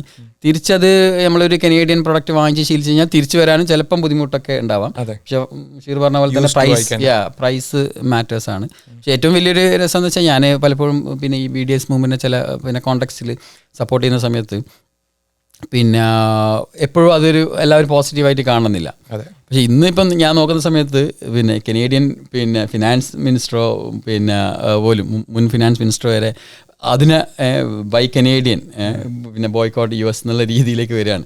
അപ്പം ഇത് സിറ്റുവേഷനാണ്. പിന്നെ അതേ സമയത്ത് നമ്മൾ എപ്പോഴും അത് അങ്ങനെ ഒരു പ്രൊമോട്ട് ചെയ്ത് കൊണ്ടുപോകേണ്ട സാധനമാണെന്ന് നമ്മൾ കരുതേണ്ടയില്ല. നമ്മളിപ്പോൾ കുറേ സമയമല്ല നമ്മൾ താരിഫിനെ കുറിച്ച് സംസാരിക്കുന്നത്. നമ്മൾ ഇന്നത്തെ ചർച്ചയിൽ കുറച്ചും കൂടെ സംസാരിക്കാൻ നമ്മൾ ഉദ്ദേശിച്ച കുറച്ചും കൂടെ കോറായിട്ടുള്ള പൊളിറ്റിക്സ് ആണ്. നമുക്ക് ഇടയിൽ നിങ്ങൾക്ക് പലർക്കും അറിഞ്ഞോന്നറിയില്ല, ഒരു പ്രൊവിൻഷ്യൽ ഇലക്ഷൻ കഴിഞ്ഞു. വളരെ പെട്ടെന്നായിരുന്നു, ഒരു സ്നാപ്പ് ഇലക്ഷൻ ആയിരുന്നു. പുള്ളി പ്രഖ്യാപിച്ചു. ഈ ഒരു താരിഫിൻ്റെ ഇത് വന്നപ്പോൾ ഉണ്ടായിരുന്ന സെൻറ്റിമെൻറ്റ്സ് ഒക്കെ മുതലെടുത്ത് വോട്ട് ഇലക്ഷനിലേക്ക് പോകാന്നുള്ള രീതിയിലായിരുന്നു. അത് പെട്ടെന്ന് കഴിയുകയും ചെയ്തു. സലീം ക, നിങ്ങൾ ഒരുപാട് ഇടപെടുന്ന ആളാണല്ലോ. നിങ്ങൾക്ക് തോന്നുന്നുണ്ടോ നമ്മുടെ കമ്മ്യൂണിറ്റി പ്രൊവിൻഷ്യൽ ഇലക്ഷൻ്റെ ഒരു ഇമ്പോർട്ടൻസ് മനസ്സിലാക്കിയിട്ടുണ്ടോ? കാരണം എല്ലാ ബേസിക് ആയിട്ടുള്ള കാര്യങ്ങൾ നമുക്ക് പ്രൊവൈഡ് ചെയ്യുന്ന പ്രൊവിൻസാണ്. വളരെ ഇമ്പോർട്ടൻ്റ് ആയിട്ടുള്ള ഇലക്ഷനാണ്. അവിടെ ഹൗസിങ്, ഹെൽത്ത് കെയർ, എഡ്യൂക്കേഷൻ, ഇതൊക്കെ പ്രൊവിൻസിൻ്റെ അണ്ടറിൽ വരുന്നതാണ്. ഞാനത് കണ്ടത് പിന്നെ നമ്മൾ പിന്നെ നമ്മുടെ പൊളിറ്റിക്കൽ എൻഗേജ്മെൻറ്റ് ഒരു മലയാളി എന്നുള്ള നിലയ്ക്ക് നമ്മൾ അറിയാം. നമുക്ക് പിന്നെ കേരളത്തിൽ വളരെ പൊളിറ്റിക്കലി പിന്നെ ഇൻവോൾവ് ആയിട്ടുള്ള പൊളിറ്റിക്കലി എൻഗേജ്ഡ് ആയി നിൽക്കുന്ന ഒരു കമ്മ്യൂണിറ്റിയാണ്. പക്ഷെ ആ എൻഗേജ്മെൻറ്റ് ഇവിടെ ഉണ്ടോയെന്ന് ചോദിച്ചു കഴിഞ്ഞാൽ ശരിക്കും പറഞ്ഞാലില്ല. ഇപ്പോൾ യൂസഫ് പറഞ്ഞ പോലെ ഇവിടെ ഈ പ്രൊവിൻഷ്യൽ ഇലക്ഷൻ വന്നതും പോയതും എനിക്ക് തോന്നുന്നില്ല അധികം. പൊതുവേ കാനഡ ഒരു 54 to 55% ആൾക്കാരാണ് വോട്ട് ചെയ്യാറുള്ളൂ. അതൊരു കനേഡിയൻ ഇതാണ്. നമ്മൾ വളരെ ഇൻട്രസ്റ്റിംഗ് ആയിട്ടുള്ള ഒരു ഫാക്ട് ആണ്. നമ്മളെ നാട്ടിൽ അങ്ങനെയല്ല. നമ്മുടെ നാട്ടിൽ 85, 90 ഒക്കെ പോകുന്നുണ്ട്. ഒരു ഓൺ ആൻ ആവറേജ് തന്നെ ഒരു 70% ആൾക്കാർ വോട്ട് ചെയ്യുന്ന ആൾക്കാരാണ്. ഇവിടെ അങ്ങനെയല്ല. ഇവിടെ ആ ഒരു പിന്നെ ഒരു പൊളിറ്റിക്കൽ എൻഗേജ്മെൻറ്റ് കുറച്ച് കുറവാണെന്നുള്ളതാണ്. ഈ ഒരു ഇലക്ഷനെ കുറിച്ച്, പ്രൊവിൻഷ്യൽ ഇലക്ഷനെ കുറിച്ച് പറയുകയാണെങ്കിൽ ഇത് ശരിക്കും പറഞ്ഞാൽ പിന്നെ ഞാൻ ഒരു കൺസർവേറ്റീവ് MP എൻ്റെ തന്നെ MP സാം ഓസ്ട്രോഫിനോട് ഞാൻ ചോദിച്ചിട്ടുണ്ട്. ഇത് നിങ്ങൾ ഈ ഇലക്ഷൻ ഇപ്പം ഇത് കൊണ്ട് വെച്ചത് ഈ ടാരിഫ് ഇതൊക്കെ വന്ന ട്രംപിൻ്റെ ഈ ഡിസ്റ്റർബൻസ് ഒക്കെ വരുന്ന സമയത്ത് അതിനെ മുതലാക്കാൻ വേണ്ടി ക്യാപിറ്റലൈസ് ചെയ്യാൻ വേണ്ടി ചെയ്തതില്ലേ. അപ്പോൾ ചോദിച്ച സമയത്ത് അദ്ദേഹം വളരെ ഡിപ്ലോമാറ്റിക് ആയിട്ട് എന്ന് വേണമെങ്കിൽ നമുക്ക് പറയാവുന്ന ഒരു ആൻസറാണ് പറഞ്ഞത്. അദ്ദേഹം പറഞ്ഞതെന്ന് വെച്ച് കഴിഞ്ഞാൽ അത് അങ്ങനെയല്ല. അതായത് നമുക്കൊരു ബാർഗൈനിങ് പവർ വേണമെന്നുണ്ടെങ്കിൽ ഒരു ലോങ് ടേം മാൻഡേറ്റ് ഉള്ള ഒരു ഗവൺമെൻറ്റിനാണ് പറ്റുള്ളൂ. മേ ബി നമുക്കൊരു സം എക്സ്റ്റെൻറ്റ് അത് ശരിയായിരിക്കാം. കാരണം ഫോർഡ് ജയിച്ചു വന്നതിന് ശേഷം ഫോർഡ് പിന്നെ ഭയങ്കര അഗ്രസീവ് ആയിട്ടാണ് പറയുന്നത്. ഞാൻ ആൾ കട്ട് എനർജി റിപ്രൂവ് ചെയ്തതിന് ശേഷം ആ ലിക്കറിന്റെ കാര്യത്തിൽ അപ്പോൾ ആ ഒരു പവർ ഒരു പക്ഷേ കാണിക്കാൻ പറ്റുന്നത് അതായിരിക്കാം. പക്ഷെ എന്തായാലും നമ്മുടെ ഒരു കമ്മ്യൂണിറ്റി എന്നുള്ള നിലക്ക് എനിക്കൊന്ന് നമ്മുടെ സിവിക് എൻഗേജ്മെൻറ്റ് ഭയങ്കര കുറവാണ്. അപ്പോൾ അതിപ്പം നമ്മൾ പലപ്പോഴും പറയുന്നത് പ്രൊവിൻഷ്യൽ ഇലക്ഷനോ അല്ലെങ്കിൽ ഫെഡറൽ ഇലക്ഷനോ പ്രൊവിൻഷ്യൽ ഇലക്ഷനോ മാത്രമല്ല, നമ്മൾ സ്കൂൾ ബോർഡുകളുണ്ട്. സ്കൂൾ ബോർഡുകളിൽ നമ്മുടെ സ്കൂൾ ബോർഡുകളാണ് നമ്മുടെ കുട്ടികളെ എഡ്യൂക്കേഷനിലൊക്കെ നമുക്ക് എങ്ങനെയൊക്കെ വേണമെന്നൊക്കെ പറയാൻ പറ്റുന്ന ഒരു സ്ഥലമാണ്. അതുപോലെ തന്നെ നമ്മുടെ മുനിസിപ്പൽ ടൗൺ ഇലക്ഷനുകൾ ഇതിൽ നമ്മൾ എൻഗേജ് ചെയ്യാറില്ല. നമ്മൾ ചിലപ്പോൾ അറിയ പോലുമില്ല നമ്മൾ ആരാണ് നമ്മുടെ വാർഡ് കൗൺസിലർന്ന് നമ്മൾ അറിയില്ല. നമ്മളെ ടൗൺ മേയർ ചിലപ്പം ഒരു പക്ഷേ മേ ബി ടൊറോണ്ടോ മിസ്സാഗൊക്കെ ആണെങ്കിൽ ചിലപ്പോൾ അറിയും. മറ്റുള്ള ചെറിയ ടൗണിലൊക്കെ ആണെങ്കിൽ നമ്മൾ ഇതൊന്നും നോക്കാൻ പോകില്ല. നമ്മൾ നമ്മുടേതായ ഒരു ലോകത്ത് ജീവിക്കുന്നൊരു പ്രശ്നമുണ്ട്. പക്ഷേ അതെനിക്കൊന്ന് സ്ലോലി മാറുന്നുണ്ട്. ഇപ്പം ഞാൻ 10 വർഷം മുമ്പ് പറയുകയാണെങ്കിൽ നമ്മുടെ കണക്ഷൻസ് പോലും വളരെ ലിമിറ്റഡ് കണക്ഷൻസിൽ നമ്മളെ ഒരു ചെറിയൊരു ഫ്രണ്ട് സർക്കിളിൽ നിൽക്കുക എന്നുള്ളതാണ്. നമുക്ക് ആ ഒരു എക്സ്പോഷർ കിട്ടാൻ കുറേ സമയമെടുത്തത് നമ്മളത് മനസ്സിലാക്കാൻ. അതിലാണിപ്പം ഞാൻ മുഷീറൊക്കെ നമ്മൾ വർക്ക് ചെയ്യുന്നത് അങ്ങനെയാണ്. അതായത് എങ്ങനെ മൊത്തത്തിൽ കമ്മ്യൂണിറ്റിയെ എങ്ങനെ കൂടുതൽ ഒരു എക്സ്പോഷറുള്ള ഇതിലേക്ക് പോവാം. പൊളിറ്റിക്കലി മാത്രമല്ല, ഏത് രീതിയിലും സോഷ്യലി ആൻഡ് പൊളിറ്റിക്കലി ഫിനാൻഷ്യലി കൂടുതൽ എക്സ്പോഷറുള്ള രീതിയിലേക്ക് കമ്മ്യൂണിറ്റിയെ കൊണ്ടുപോകാന്നുള്ള രീതിയിലാണ് നമ്മളൊരു വർക്ക് പോകുന്നത്. അത് ഇനിയും കുറേ പോകാനുണ്ട് എന്നുള്ളത് ഒരു സത്യമാണ്. നമ്മളൊരു ഇനീഷ്യേറ്റീവ് എന്നുള്ള നിലക്ക് നമ്മളത് കാണുന്നുണ്ട്. അതൊരു വലിയൊരു എൻഗേജ്മെൻറ്റ് ആവശ്യമുള്ള കാര്യമാണെന്നുള്ളത്. ഇതിപ്പോൾ നമ്മൾ പ്രൊവിൻഷ്യൽ ഇലക്ഷനെ കുറിച്ച് സംസാരിച്ചു. അപ്പോൾ അതേപോലെ തന്നെ ഇമ്പോർട്ടൻ്റ് ആണ് ഇനിയിപ്പോൾ ഫ്യൂച്ചറിൽ വരാൻ പോകുന്ന ഇപ്പോൾ ഒരുപാട് അൺസർട്ടനിറ്റി കഴിഞ്ഞിട്ട് ജസ്റ്റിൻ ട്രൂഡോ രാജിവെച്ചു. അത് കഴിഞ്ഞിട്ട് ഇനി ഹോപ്പ്ഫുള്ളി ഒരു ഫെഡറൽ ഇലക്ഷനിലേക്ക് വരാൻ പോകുന്ന ഒരു സിറ്റുവേഷനിലേക്കാണ് നമ്മളിപ്പോൾ പോയിക്കൊണ്ടിരിക്കുന്നത്. ഇപ്പോൾ കറൻ്റ്ലി ലിബറൽ പാർട്ടിയുടെ ലീഡർഷിപ്പ് നടന്നുകൊണ്ടിരിക്കുകയാണ് മത്സരം. ഇന്ന് സംസാരിക്കുന്ന മാർച്ച് 9-ാം തീയതി 6 മണിക്കാണ് അതിൻ്റെ റിസൾട്ട് വരുന്നത്. അപ്പോൾ നമ്മൾ ഇങ്ങനെ ഈ സംസാരിച്ചുകൊണ്ടിരിക്കുന്ന സമയത്ത് ഈ ലീഡർഷിപ്പ് ക്യാമ്പയിനകത്ത് എന്തൊക്കെയാണ് സംസാരിക്കുന്നതെന്ന് നമ്മൾ നോക്കുകയാണെങ്കിൽ ബേസിക്കലി എൻ്റെ ഒരു പേഴ്സണൽ ഒപ്പീനിയൻ പറയുകയാണെങ്കിൽ it's going to be like a new driver for a same destination. അതായിരിക്കും ഒരു ലീഡർഷിപ്പ് മാറ്റത്തിലൂടെ നടക്കാൻ പോകുന്നതെന്നുള്ളതാണ് എൻ്റെ ഒരു തിങ്കിങ്. പക്ഷേ ഇതിനകത്ത് സലീം ഖാൻ്റെ ഒരു അഭിപ്രായം എന്താ? ആരൊക്കെയാണ് മെയിനായിട്ടുള്ള കാൻഡിഡേറ്റ്സ്? മാർക്കാണി, ഫ്രീലാൻഡ് പോലുള്ള ഇതിൽ പറഞ്ഞ പോലെ ഇന്ന് വൈകുന്നേരത്തോടുകൂടി വരും. നമ്മളിവിടുന്ന് പുറത്തിറങ്ങി വരുമ്പോഴത്തേക്ക് ഏകദേശം റിസൾട്ട് വന്ന് തുടങ്ങുന്നത് തോന്നുന്നത്. നമുക്കറിയാം ലിബറൽ ലീഡർഷിപ്പ് റേസിൽ ഉള്ളത് മാർക്ക് കാർണി തന്നെയാണ്. മാർക്ക് കാർണിയും ക്രിസ്റ്റിയ ഫ്രീലാൻഡുമാണ് അതിലുള്ളത്. ബെയ്ലി ഉണ്ട്, അതുപോലെ തന്നെ കരീന ഗോൾഡുണ്ട്. പക്ഷെ അധികം മാർക്ക് തന്നെ വരുമെന്നാണ്, മാർക്ക് കാർണി തന്നെയാണ് വരും എന്നുള്ളതാണ്. അതിന് കുറേ ഫാക്ടർ ഉണ്ട്. ഒന്ന് എന്താണെന്ന് വെച്ച് കഴിഞ്ഞാൽ അദ്ദേഹം ഒരു പൊളിറ്റീഷ്യൻ അല്ല എന്നുള്ള ഒരു ഇത് നമ്മളിപ്പം വേണമെങ്കിൽ നമുക്ക് നമ്മളെ നാട്ടിലെ മൻമോഹൻ സിംഗ് ഒക്കെ വന്ന പോലത്തെ ഒരു ഇതാണ്. അപ്പം അല്ലെങ്കിൽ രഘുറാം രാജനൊക്കെ ആ ഒരു ഇതുണ്ടല്ലോ, ഗവർണർ RBI ഗവർണറായിരുന്നു ഇദ്ദേഹം. ബാങ്ക് ഓഫ് കാനഡ അതുപോലെ തന്നെ ബാങ്ക് ഓഫ് ഇംഗ്ലണ്ട് ഗവർണറായിരുന്നു. ഹൈലി ഡെസിഗ്നേറ്റഡ് ആയിട്ട് ബ്യൂറോക്രാറ്റ് ലെവലിൽ നിന്നാണ്. അപ്പോൾ അതിൻ്റെ ഇമ്പാക്റ്റ് ശരിക്കും പറഞ്ഞു കഴിഞ്ഞാൽ അതുകൊണ്ട് ലീഡർഷിപ്പിൽ ലിബറൽ ലീഡർഷിപ്പിൽ കാർണി തന്നെ വരാനാണ് സാധ്യത. അതിന് പുറമെ മറ്റുള്ള പല ജിയോ പൊളിറ്റിക്കൽ ഇഷ്യൂസ് എല്ലാം വരുന്നുണ്ട്. പക്ഷേ ഇപ്പോഴത്തെ ഒരു സിറ്റുവേഷനിൽ ഏറ്റവും കൂടുതൽ ഇമ്പാക്റ്റ് ഉണ്ടാവുന്നത് ഈ ടാരിഫും ട്രംപും US-ഉം റിലേഷൻഷിപ്പൊക്കെ ആയിട്ടുള്ള ട്രേഡ് റിലേഷൻഷിപ്പൊക്കെ ഉള്ള കാര്യമാണ്. യൂറോപ്പുമായിട്ടുള്ള ബന്ധങ്ങൾ ഇതൊക്കെയാണ് കൂടുതൽ ഇമ്പാക്റ്റ് ചെയ്യാൻ പോകുന്നത്.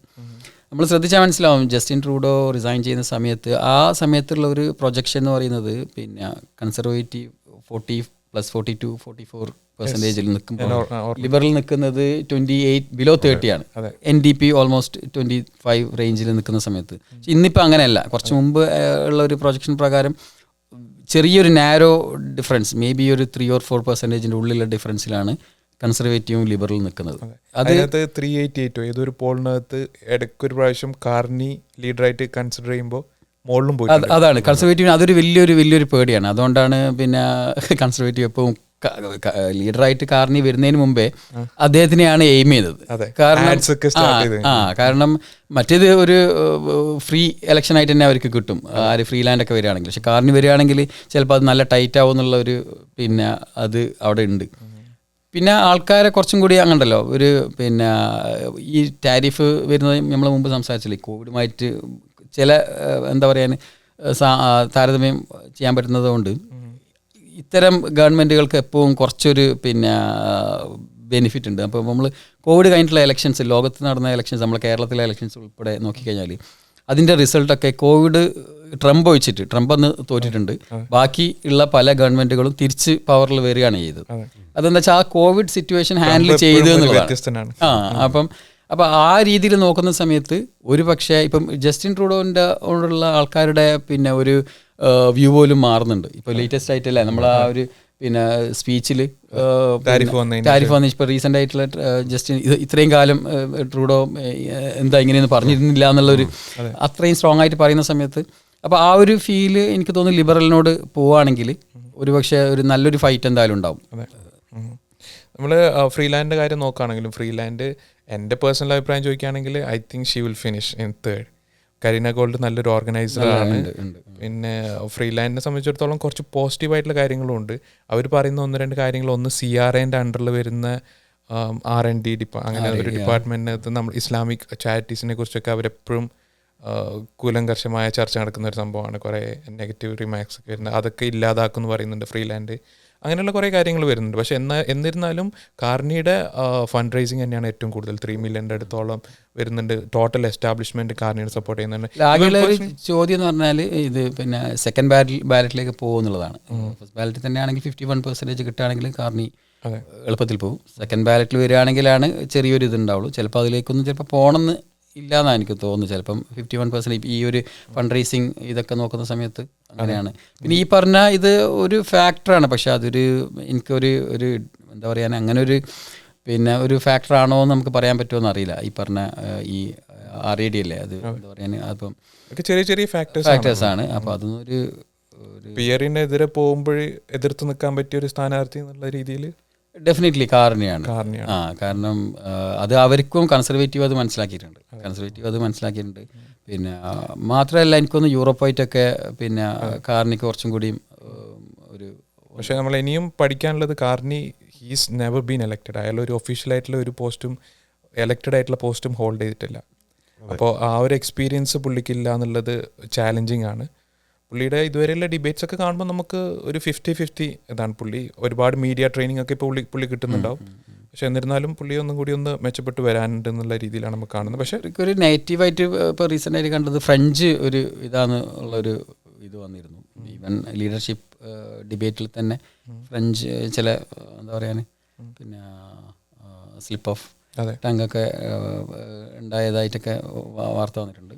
അത് ചിലപ്പം എനിക്കറിയില്ല, പിന്നെ പോളിവർ കൂടി വരികയാണെങ്കിൽ ചിലപ്പം അതൊക്കെ, പക്ഷേ എനിക്ക് തോന്നുന്നു അത്ര വലിയൊരു പിന്നെ ഫാക്ടർ ആവില്ല എന്നാണ് എനിക്ക് തോന്നുന്നത്. പിന്നെ കാനഡക്ക് ഇപ്പോൾ ആവശ്യം ഒരു എക്കണോമിക് ഔട്ട്ലുക്കുള്ള ഒരു വ്യക്തിയാണ് ലീഡർഷിപ്പിൽ.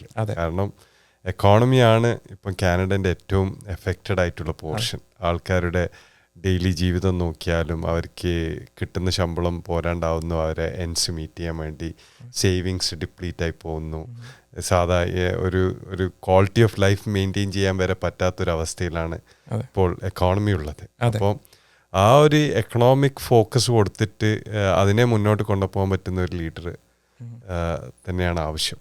അതാണ് ഇവരുടെ ലിബറലിൻ്റെ സംബന്ധിച്ചിടത്തോളം നോക്കുമ്പോൾ ഒരു പിയർക്കെതിരെ എടുത്തു പിടിക്കാൻ പറ്റുന്ന ഒരു സ്ഥാനാർത്ഥി, എഗെയിൻസ്റ്റ് നിർത്താൻ പറ്റുന്ന സ്ഥാനാർത്ഥി കാർണിയാണ് കാണാൻ പറ്റുന്നത്. അതേപോലെ തന്നെ ഇൻ കേസ് ഇന്നത്തെ ലീഡർഷിപ്പ് റേസ് കൺക്ലൂഡ് ചെയ്തിട്ട് ഒരു ലീഡറിനെ അവർ എലക്ട് ചെയ്ത് കഴിഞ്ഞാൽ എന്തായിരിക്കും നെക്സ്റ്റ് സ്റ്റെപ്സ്? അവർ ഡയറക്റ്റ് ഇലക്ഷനിലേക്ക് പോവോ, അല്ലെങ്കിൽ ഈ താരിഫിൻ്റെ ഒരുപാട് കാര്യങ്ങൾ നിലനിൽക്കുന്നതുകൊണ്ട്? കാരണം ഇവിടുത്തെ ഒരു ഫെഡറൽ ഇലക്ഷൻ എന്ന് വെച്ച് കഴിഞ്ഞാൽ മിനിമം, എൻ്റെ ഓർമ്മ ശരിയാണെങ്കിൽ 37 to 51 days ക്യാമ്പയിനിങ് പീരീഡ് മസ്റ്റാണ് ബൈ ലോ. അപ്പോൾ ഈവൻ ഒരു പെട്ടെന്നൊരു സ്ലാപ്പ് ഇലക്ഷൻ വിളിച്ചാൽ തന്നെ മെയ് വരെ അതിൻ്റെ ഇടയിൽ പല കാര്യങ്ങളും നമ്മുടെ ട്രംപ് ആശാൻ ഇടയ്ക്കിടയ്ക്ക് മനസ്സ് മാറ്റിക്കൊണ്ടിരിക്കാം. അപ്പോൾ കുറേ കാര്യങ്ങൾ നടക്കേണ്ടതുണ്ട്. അതിൽ ഒന്ന് ഇപ്പോൾ ഈ പറഞ്ഞ പോലെ മുഷീർ പറഞ്ഞ പോലെ ഒരു വലിയ ഫാക്ടറാണ്. കാരണം ഇന്ന് ഇപ്പം കാനഡ സംബന്ധിച്ചുള്ള ഏറ്റവും വലിയ ഒരു ഫാക്ടർ എന്ന് പറയുന്നത് പിന്നെ എക്കണോമിയാണ്. അപ്പോൾ ആ എക്കണോമീനെ പിടിച്ചു നിർത്താൻ പറ്റുന്ന അതിൻ്റെ ഇൻ ആൻഡ് ഔട്ട് അറിയുന്ന ഒരാളെന്ന നിലക്ക് കാർണിക്ക് ഒരു അഡ്വാൻറ്റേജ് എന്തായാലും കിട്ടും. അതുപോലെ തന്നെ വേറൊരു പിന്നെ ഫാക്ടറാണ് ഒരു ഇൻക്ലൂസീവ്. പിന്നെ ഇൻ ജനറൽ കാനഡ എന്ന് പറയുന്നത് ഒരു വളരെ ഇൻക്ലൂസീവ് ആയിട്ടുള്ള എല്ലാവരെയും ചേർത്ത് പിടിക്കുന്നതാണ്. അങ്ങനെ ഒരു വലിയൊരു പിന്നെ ഹേറ്റ്രഡൊന്നും സ്പ്രെഡ് ചെയ്യുന്ന കമ്മ്യൂണിറ്റിയില്ല. അപ്പോൾ ആ ഒരു രീതിയിൽ നോക്കുന്ന സമയത്ത് അതിൽ കുറച്ചും കൂടിയും ഫിറ്റാവുന്നത് കാർണിയായിരിക്കും എന്നുള്ളൊരു ചിന്തയാണ് വരാൻ പൊതുവെ. പിന്നെ എനിക്കറിയില്ല പോളിവർ വേറെ പല കാര്യത്തിലും അത്രത്തോളം ഒരു ഇൻക്ലൂസീവ് നേച്ചർ ഉണ്ടോ എന്നുള്ളത് പിന്നെ സംശയമുണ്ട്. പിന്നെ ഒന്നതാണ് സലീംക്ക ഫിറ്റ് ആയിട്ടുണ്ടാകുന്ന ചോദിച്ചപ്പോഴാണ് എനിക്ക് വേറൊരു ചോദ്യം ഓർമ്മ വന്നത്, കുസൃതി ചോദ്യം പോലെ.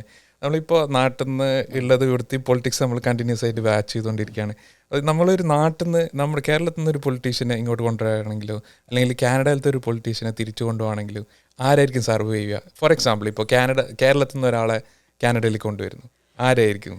ഈ പൊളിറ്റിക്സ് എന്ന് പറഞ്ഞാൽ തന്നെ ഒരു പിന്നെ ഭയങ്കരം ഇതുണ്ടല്ലോ, ഒരു ഒരു ഒരു മെയ്വഴക്കം വേണ്ട ഒരു സാധനമാണ്. പിന്നെ അവിടെ ഇവിടെയൊക്കെ ഉള്ളത്. ഇപ്പം കേരളത്തിൽ നിന്ന് പിന്നെ ഇങ്ങോട്ട് കൊണ്ടുവരാൻ പല രീതിയിലും കാണാം.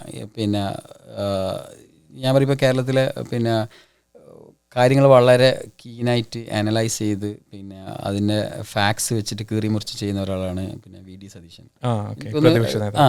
അങ്ങനെ അങ്ങനെ പിന്നെ പറ്റുന്ന അങ്ങനെ കാര്യങ്ങൾ പറയാൻ പറ്റുന്നത് നന്നായിരിക്കും. പിന്നെ അതുപോലെ തന്നെ എന്താ പറയാൻ ജനങ്ങളുമായിട്ട് ഇൻട്രാക്ട് ചെയ്യുന്ന എന്നുള്ള രീതിയിൽ ഇപ്പോൾ നമ്മളെ ഷാഫി പറമ്പിൽ പിന്നെ അങ്ങനത്തെ ഒരു നേച്ചറുള്ള ആളാണ്. ഇവിടുന്ന് അങ്ങോട്ട് പോകുന്ന സമയത്ത് എനിക്ക് തോന്നുന്നു പിന്നെ കേരളത്തിലെ ആൾക്കാർ ചിലപ്പോൾ ആക്സെപ്റ്റ് ചെയ്യാൻ, ഞാൻ തന്നെ നാട്ടിൽ പോകുന്ന സമയത്ത് പലപ്പോഴും എന്നോട് ചോദിക്കുക, ഇപ്പോൾ നമ്മൾ ഇവിടെയാണ് നിൽക്കുമ്പോൾ ട്രൂഡോ എന്താ പറയുന്നതെന്നൊക്കെ ചോദിക്കും. പിന്നെ അവർക്ക് അവരുടെ സമയത്തിൽ ആ ഒരു ട്രൂഡോ ഒരു ജനകീയനാണ്, നമ്മളെന്തോ എന്നൊക്കെ ഉള്ളൊരു തോന്നൽ അവിടെ. പിന്നെ ചിലപ്പോൾ ഇതുമായിരിക്കാം ഒരു അങ്ങനെ ഒരു ലിബറൽ ലെഫ്റ്റ് മൈൻഡ് സെറ്റ് പിന്നെ ഉള്ള ഒരു പിന്നെ പൊതുവേ അങ്ങനെയാണല്ലോ ഒരു കേരളത്തിൻ്റെ പിന്നെ റൈറ്റ് പോലും ഒരു ലെഫ്റ്റ് ചാഞ്ഞ റൈറ്റ് വിങ്ങാന്നാണ് പറയപ്പെടാൻ. അപ്പോൾ ആ രീതിയിൽ നോക്കുമ്പോൾ പൊതുവേ ഒരു ട്രൂഡോ ഒരു നാട്ടിൽ വളരെ എന്താ പറയുക ഒരു ഫെമിലിയർ ലോക നേതാക്കളെ വെച്ച് നോക്കുമ്പോൾ തന്നെ പിന്നെ ഫെമിലിയറാണ്, ആക്സെപ്റ്റബിൾ ആയിട്ടുള്ള ആളായിരിക്കും എന്ന് എനിക്ക് തോന്നുന്നു. ട്രൂഡോ കേരളത്തിലെ ഇലക്ഷനൊക്കെ നിന്ന് ജയിക്കാന്നൊക്കെ പറഞ്ഞു കഴിഞ്ഞാൽ ടാസ്ക് ആയിരിക്കും. പക്ഷേ എലക്ഷൻ തന്നെ നമുക്ക് അവിടെ ഇവിടെയും ഭയങ്കര വ്യത്യാസമാണ്. ഇപ്പോൾ ആലോചിക്കുക, നാട്ടിലെ പോലെ ഇവിടെ എലക്ഷൻ നടക്കുകയാണെങ്കിൽ മൈക്ക് വെച്ച് വിളിച്ചു പറയും, നമ്മളെ ഫ്രീ ബിരിയാണി കൊടുത്തിട്ട് റാലി നടത്തൊക്കെ ചെയ്യുകയാണെങ്കിൽ. ഫ്രീ ബിരിയാണി നടക്കുമെന്ന് വേണ്ട, എല്ലാവരുടെ ഇഷ്ടംപോലെ ബിരിയാണി നമുക്കറിയാം. എല്ലാ ദിവസവും ബിരിയാണി കിട്ടുന്ന ബിരിയാണിയും പൊറോട്ടയും ബീഫെല്ലാം ഇപ്പം ഭയങ്കര കോമൺ ആണ്. അതുകൊണ്ട് എനിക്ക് തോന്നുന്നു പിന്നെ ബിരിയാണി ഒന്നും വേണ്ടയില്ല. പിന്നെ പക്ഷേ ഇവിടെ ഉണ്ടല്ലോ, ഇവിടെ നമ്മൾ നാട്ടിലിപ്പം പറഞ്ഞ പോലെ സ്പീക്കർ ഇതെല്ലാം പുറത്ത് വെച്ച് ആകെ പിന്നെ ബഹളമയമാക്കിയിട്ടുള്ള അത് ഇവിടുത്തെ എൻവയോൺമെൻറ്റ് ഇതിൽ ഇവർ സമ്മതിക്കുന്നില്ലല്ലോ. നമ്മളെ കനേഡിയൻ സിസ്റ്റത്തിൽ പിന്നെ അത് പ്രൊമോട്ട് ചെയ്യാത്തതാണ്. അത് ഒരർത്ഥത്തിൽ ശരിയാണ്. ഇന്നത്തെ ഒരു ഡിജിറ്റൽ വേൾഡിൽ ഡിജിറ്റലി നമുക്ക് ആഡ് ചെയ്യാം. പിന്നെ അല്ലാതെയുള്ള ചെറിയ ഫ്ലക്സും കാര്യങ്ങളൊക്കെ വെക്കാറുണ്ട്, സൈൻ ബോർഡ്സും ലോൺ സൈൻസും ഇതൊക്കെ വെക്കും. അതിൻ്റെ അപ്പുറം പിന്നെ ഇല്ല. ഇനിയിപ്പം ഇനി അറിയില്ല, നമ്മളിപ്പം പലതും നാട്ടിൽ നിന്ന് ഇവിടെ കൊണ്ടുവന്ന പോലെ പിന്നെ ഇതും കൂടി ഇവിടെ കൊണ്ടുവന്ന് ആക്കുകയാണെങ്കിൽ ചിലപ്പോൾ നടന്നു തരും. പക്ഷേ വലിയൊരു രീതിയിൽ അത് എനിക്കറിയില്ല, അങ്ങനെ രീതിയിൽ അത് പ്രൊമോട്ട് ചെയ്യണമെന്ന് അറിയില്ല. പക്ഷേ എൻഗേജ് ചെയ്യാന്നുള്ളതാണ് നമ്മൾ പരമാവധി പൊളിറ്റിക്കൽ സോഷ്യൽ പിന്നെ ഇൻവോൾവ്മെൻറ്റ് ഉണ്ടാവുക എന്നുള്ളതാണ്. അത് കാരണം നമ്മളെ ഭരിക്കുന്ന ആൾക്കാർ ആരാന്ന് തീരുമാനിക്കാൻ നമുക്ക് കിട്ടുന്നൊരു അവസരമാണ്. അത് നമ്മൾ പിന്നെ മിസ്യൂസ് ചെയ്യുക അല്ലെങ്കിൽ യൂസ് ചെയ്യാതിരിക്കുക എന്ന് പറയുന്നത് ഒരിക്കലും നല്ലതല്ല. പിന്നെ അങ്ങനൊരു പിന്നെ എന്താ പറയുക, നമ്മൾ പറയില്ല ഒരു രാഷ്ട്രീയ നമുക്കിപ്പോൾ പറ്റുന്നൊരു പ്രശ്നമാണ്. നമ്മളിതിൽ നിന്ന് ഇൻവോൾവ് ചെയ്യുമില്ല. എന്നാൽ റോഡിൽ ഇറങ്ങിയിട്ട് ഒരു കുണ്ട് കണ്ടു കഴിഞ്ഞാൽ നമ്മൾ പറയും ഇതെന്താ ഇവിടെ കുണ്ട്, ഇവിടെ എന്താണ് അവിടെ ഇതിനൊക്കെ നമ്മൾ കുറ്റം പറയുകയും ചെയ്യും. എന്നാൽ നമ്മളൊട്ട് ഇതിനെ ശരിയാക്കാനുള്ള ഒരു പിന്നെ പരിപാടികൾ നമ്മൾ ചെയ്യുമില്ല. ചുരുങ്ങിയത് അതല്ല ആ ഒരു പൊളിറ്റിക്കൽ ഇൻവോൾവ്മെൻറ്റോ അല്ലെങ്കിൽ വോട്ടിംഗ് സിസ്റ്റത്തിൻ്റെ ഇതോ. അപ്പോൾ അത് നമ്മുടെ മലയാളികളുടേതായ ചില രീതികളാണെന്നുള്ളതാണ്. ഒരു പോയിന്റ് അതിൽ കേരളയിലായാലും ഇന്ത്യയിലായാലും പൊളിറ്റിക്സ് കുറേ മാർക്കറ്റിംഗ് ബേസ്ഡാണ്.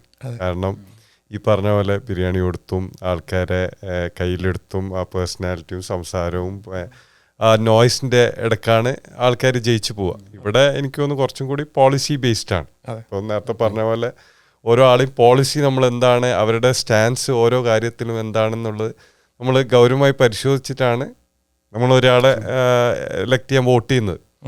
അപ്പോൾ ആ ഒരു ഡിഫറൻസും കൂടിയുണ്ട് ഇവിടെ കൾച്ചറലി എലക്ഷൻ നോക്കുമ്പോൾ. നമ്മൾ ഇലക്ഷനെ കുറിച്ച് സംസാരിക്കുമ്പോൾ തന്നെ ഇപ്പോൾ ഫെഡറൽ ഇലക്ഷൻ നടക്കാൻ പോവുകയാണെങ്കിൽ ഒരു PM വരുമ്പോൾ അത് ഏത് പാർട്ടി ജയിച്ചു കഴിഞ്ഞാലും പോളിസീസ് നമുക്ക് വളരെ ഇമ്പോർട്ടൻ്റ് ആണ് ഇപ്പോൾ സാധാരണ ജനങ്ങളെ സംബന്ധിച്ചിടത്തോളം.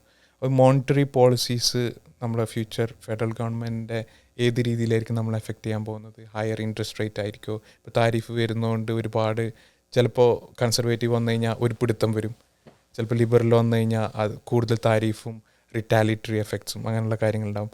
ടോട്ടലി നമ്മൾ അൺസർട്ടൈനിൽ നിൽക്കുമ്പോൾ എന്തൊക്കെയായിരിക്കും നമുക്ക് എക്സ്പെക്ട് ചെയ്യാൻ പറ്റുന്ന ഒരു അതിൽ ഒന്ന് പറയാം. ഒന്ന് ഞാൻ ഡേറ്റ്സ് നേരത്തെ പിന്നെ ചോദിച്ചിരുന്നു യൂസഫ്. പിന്നെ ഡേറ്റ്സ് ഞാൻ ഇപ്പോൾ വളരെ റീസെൻ്റ് ആയിട്ട് കണ്ട ഒരു പോസ്റ്റിൽ പറയുന്നത് പിന്നെ ഇപ്പോൾ ഇന്നാണ് റിസൾട്ട് വരാൻ ലിബറൽ ഇവർ എത്രയും പെട്ടെന്ന് ഇലക്ഷനിലേക്ക് പോകുമെന്നാണ് പറയുന്നത്. മേ ബി 16th വരെ ചിലപ്പം ഇലക്ഷൻ ഡിക്ലെയർ ചെയ്യുമെന്നാണ് പറയുന്നത്. ഈ നെക്സ്റ്റ് വീക്ക് അറിയില്ല എത്രത്തോളം ശരിയാണെന്ന് അറിയില്ല. അങ്ങനെയാണെങ്കിൽ ഇപ്പം യൂസഫ് പറഞ്ഞ പോലെ ആ ഒരു ടൈം ഫ്രെയിം വെച്ച് കഴിഞ്ഞാൽ മേ ബി എൻഡ് ഓഫ് ഏപ്രിലോ അല്ലെങ്കിൽ ഏർലി മെയിലോ ഇലക്ഷൻ ഉണ്ടാവാൻ ചാൻസ്, ഫെഡറൽ ഇലക്ഷൻ ഉണ്ടാവാനുള്ള സാധ്യത ഉണ്ട്. പിന്നെ നമുക്കറിയില്ല വെർ ഇറ്റ് ഗോസ്. പിന്നെ അതാണ്. പിന്നെ മറ്റേ എന്താ യൂസഫ് എന്തായിരുന്നു ഇപ്പോൾ പറഞ്ഞത്? റേറ്റ് അല്ല, ഇൻട്രസ്റ്റ് റേറ്റ് നമുക്കറിയാം. കോവിഡിൻ്റെ സമയത്ത് പിന്നെ Bank of Canada overnight rate എന്ന് പറയുന്നത് 0.25 ആയിരുന്നു. 0.25 എന്ന് പറയുമ്പോൾ ആൾക്കാർക്ക് ഓൾമോസ്റ്റ് 1%, 1.25% വേരിയബിൾ റേറ്റ് പിന്നെ മോർഗേജ് കിട്ടിയിരുന്നു. ആ സാധനമാണ് പിന്നെ ആ ഒരു സമയം കഴിഞ്ഞ് പിന്നെ ഇൻഫ്ലേഷൻ, അതിൻ്റെ ഭാഗമായിട്ടാണ് ഇൻഫ്ലേഷൻ പിന്നെ കൂടുന്നത്. അതായത് മാർക്കറ്റിൽ അത്രയും പൈസ ഇറങ്ങുകയാണ്. ബാങ്ക് കൊടുക്കുന്ന പൈസ വേറെ, പിന്നെ ഈ കുറേ ഫ്രീ ബീസ് വേറെ, ഇതൊക്കെ കൂടി മാർക്കറ്റിൽ വന്ന സമയത്താണ് ഈ ഇൻഫ്ലേഷൻ കയറുന്നത്. അതിനെ പിടിച്ചു നിർത്താൻ വേണ്ടിയിട്ട് ആണ് ബാങ്ക് ഓഫ് കാനഡ പിന്നെ ഇൻട്രസ്റ്റ് റേറ്റ് കൂട്ടാൻ തുടങ്ങുന്നത്. അത് കൂട്ടി പിന്നെ ഓൾമോസ്റ്റ് 5% അവിടെ എത്തി. പിന്നെ ഇൻട്രസ്റ്റ് റേറ്റ് ആൾക്കാർക്ക് കിട്ടുന്നത് 7 റേഞ്ചിലൊക്കെ ആയി.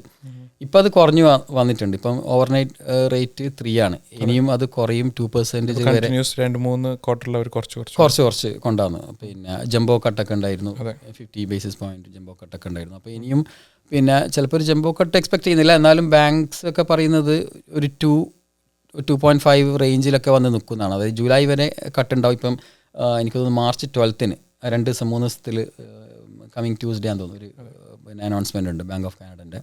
അപ്പോൾ എനിക്ക് തോന്നുന്നു മിനിമം ഒരു 0.25 പിന്നെ ഉണ്ടാവും. 25 ബേസിസ് പോയിന്റ് കട്ട് എക്സ്പെക്ട് ചെയ്യാവുന്ന. ജനങ്ങളുടെ കയ്യിൽ കൂടുതൽ പൈസ എത്തിക്കാനുള്ള ശ്രമത്തിലാണ്. അതാണ്. പിന്നെ മാത്രമല്ല ഒരുപാട് റിന്യൂവൽ വരുന്നുണ്ട്. അപ്പം ആളുകൾ അഫോർഡ് ഭയങ്കര പ്രശ്നം വരും. പിന്നെ അതൊരു വലിയ പ്രശ്നമാണ്. പിന്നെ മാത്രമല്ല ഈ റിയൽ എസ്റ്റേറ്റ് എന്ന് പറയുന്നത് പിന്നെ കനേഡിയൻ എക്കണോമീൻ്റെ ഒരു വലിയൊരു ഭാഗമാണ്. അപ്പോൾ ആ ഒരു ട്രാൻസാക്ഷൻ എന്ന് പറയുന്നത് ഗവൺമെൻറ്റിന് പൈസ കിട്ടുന്നുണ്ട്. പിന്നെ അതിൻ്റെ ഇടയ്ക്ക് വരുന്ന ആൾക്കാരുണ്ടല്ലോ, ബ്രോക്കേഴ്സ്. ഇത് ഈ മലയാളികൾ ഇപ്പം നമ്മൾ മുമ്പ് സംസാരിച്ചതിൽ ഒരുപാട് മലയാളി ബ്രോക്കേഴ്സ് വർക്ക് ചെയ്യുന്ന പിന്നെ ഫീൽഡാണ്. ഓക്കെ, യൂസഫ് ഉണ്ട് അല്ലേ? അപ്പം അവരൊക്കെ ഇമ്പാക്റ്റ് ചെയ്യും. അപ്പോൾ ഈ ട്രാൻസാക്ഷൻ നടന്നാൽ മാത്രമാണ് അവരുടെ അടുത്ത് എത്തുള്ളൂ. ലോയേഴ്സ് ഉണ്ട്, അതേപോലെ തന്നെ മലയാളി ലോയേഴ്സ് ഉണ്ട്. പിന്നെ ഇവരൊക്കെ ഇതിലുള്ളതാണ്, മോർഗേജ് ഏജൻസ്. അപ്പം ഇതൊരു വലിയൊരു പിന്നെ ടീമാണ്. അപ്പോൾ അവരൊക്കെ ഇമ്പാക്റ്റ് ചെയ്യുന്നതാണ് ഈ റിയൽ എസ്റ്റേറ്റ് ഡൗൺ ആവാന്ന് പറഞ്ഞാൽ. അപ്പോൾ എനിക്ക് തോന്നുന്നു അതിന് ഗവൺമെൻറ് എന്തായാലും അങ്ങനെ വിട്ടു കൊടുക്കൂല. അപ്പം അതേസമയത്ത് അതൊരു എന്താ പറയുക, നമ്മൾ ഡബിൾ എഡ്ജ് സോർഡ് എന്നെല്ലാം പറയൂലേ, അതിൻ്റെ ഒരു പ്രശ്നം എന്ന് വെച്ച് കഴിഞ്ഞാൽ റേറ്റ് പിന്നെ വളരെ കുറച്ച് കഴിഞ്ഞാൽ ഇൻഫ്ലേഷൻ കൂടും, പിന്നെ പ്രൈസ് കൂടും, കമ്മോഡിറ്റീൻ്റെ പ്രൈസ് കൂടും. അതേസമയത്ത് ഇത് കൂട്ടിക്കഴിഞ്ഞാലുള്ള പ്രശ്നം വേറെ ഉണ്ട്. അതിൻ്റെ ഇടയ്ക്ക് പിന്നെ ഈ ടാരിഫ് വരുന്നതിൻ്റെ ഇതുണ്ട്. ഇതെല്ലൊക്കെ കൂടി എന്താ പറയാൻ ഒരു ആകെ കൂടെ ഒരു വലിയൊരു പിന്നെ കുഴഞ്ഞു പറഞ്ഞ പ്രശ്നമാണ്. അതുകൊണ്ടാണ് പിന്നെ ബാങ്ക് ഓഫ് കാനഡയൊക്കെ പറയുന്നത് ഇതിൻ്റെ ഒരു അൺപ്രഡിക്റ്റബിൾ നേച്ചർ എന്ന് പറയാൻ കാരണം അതാണ്. നാളെ എന്താ സംഭവിക്കുന്നത് പെട്ടെന്ന്. പിന്നെ യൂസുഫ് ചോദിച്ച ചോദ്യം, ഇപ്പം ലിബറൽ വന്ന ആളാണോ കൺസർവേറ്റീവ്, അതിൻ്റെ ബേസിസിൽ എങ്ങനെ ഇൻട്രസ്റ്റ് റേറ്റ് ഇമ്പാക്ട് ചെയ്യണമെന്ന് ഇല്ല. കാരണം bank of Canada it should be independent. പക്ഷേ ഗവൺമെന്റ് ഒരു പോളിസി, അതെ കറക്റ്റ് എന്ന് വെച്ച് കഴിഞ്ഞാൽ ഗവൺമെന്റ് പോളിസി എങ്ങനെ എക്കോണമീനെ ബാധിക്കുന്നു, അതിനെ എങ്ങനെ കൺട്രോൾ ചെയ്യണം എന്നുള്ള രീതിയിൽ ഇവർ റിയാക്ട് ചെയ്യും. ഇവരെ മെയിൻ 2 ഇൻഡിക്കേറ്റേഴ്സ് ആണ്. ഒന്ന് അൺഎംപ്ലോയ്മെന്റ്, 2 ഇൻഫ്ലേഷൻ. ഇപ്പോൾ ഈ ടാരിഫ് കാരണം അൺഎംപ്ലോയ്മെന്റ് ഇൻക്രീസ് ചെയ്തെങ്കിൽ അവർ റേറ്റ് കട്ട് ചെയ്തേ പറ്റൂ. അപ്പോൾ റേറ്റ് കട്ട് ചെയ്യുമ്പോൾ ഈ പിന്നെയും ഇൻഫ്ലേഷൻ കൂടാൻ സാധ്യതയുണ്ട്.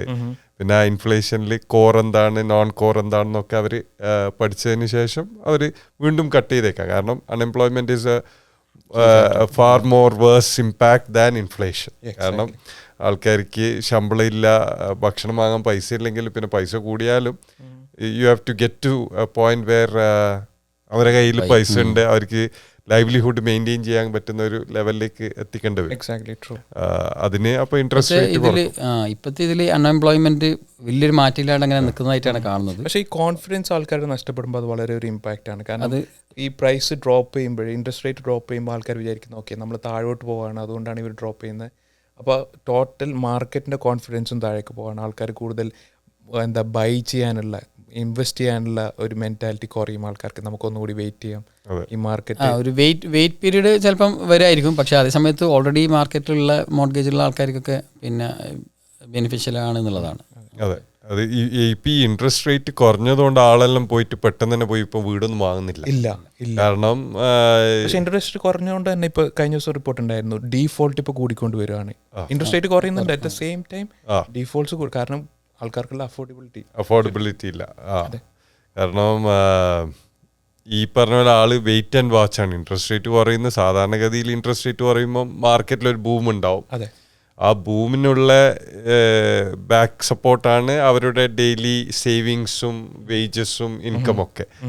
ആ ഇതിൽ വലിയ ഡിഫറൻസ് വന്നിട്ടില്ല. എന്നാലും ഇൻട്രസ്റ്റ് റേറ്റ് കുറഞ്ഞുകൊണ്ട് അപ്പം ആ സപ്ലൈയിലേക്ക് അല്ലെങ്കിൽ ഡിമാൻഡിലേക്ക് ആൾക്കാരെ കിട്ടാൻ ഇപ്പോഴും പ്രയാസമാണ്. അതെ, ആ ഒരു ഫാക്ട് പറയുമ്പോഴാണ് നമ്മൾ അവിടെ, ഞാൻ ഓട്ടോവ എന്നാണ്, അപ്പോൾ ഓട്ടോവയിൽ ഇപ്പോൾ ഭയങ്കരമായിട്ട് അവിടെ ഒരു എയറിലുള്ളൊരു സംഭവം എന്ന് വെച്ച് കഴിഞ്ഞാൽ പിയർ ഏകദേശം കൺസർവേറ്റീവ് ഗവൺമെൻറ് വരികയാണെങ്കിൽ ഏകദേശം ഒരു 70,000 അടുത്ത് ജോബ് കട്ട്സ് ഫെഡറൽ ഗവൺമെൻറ്റിൽ വരും.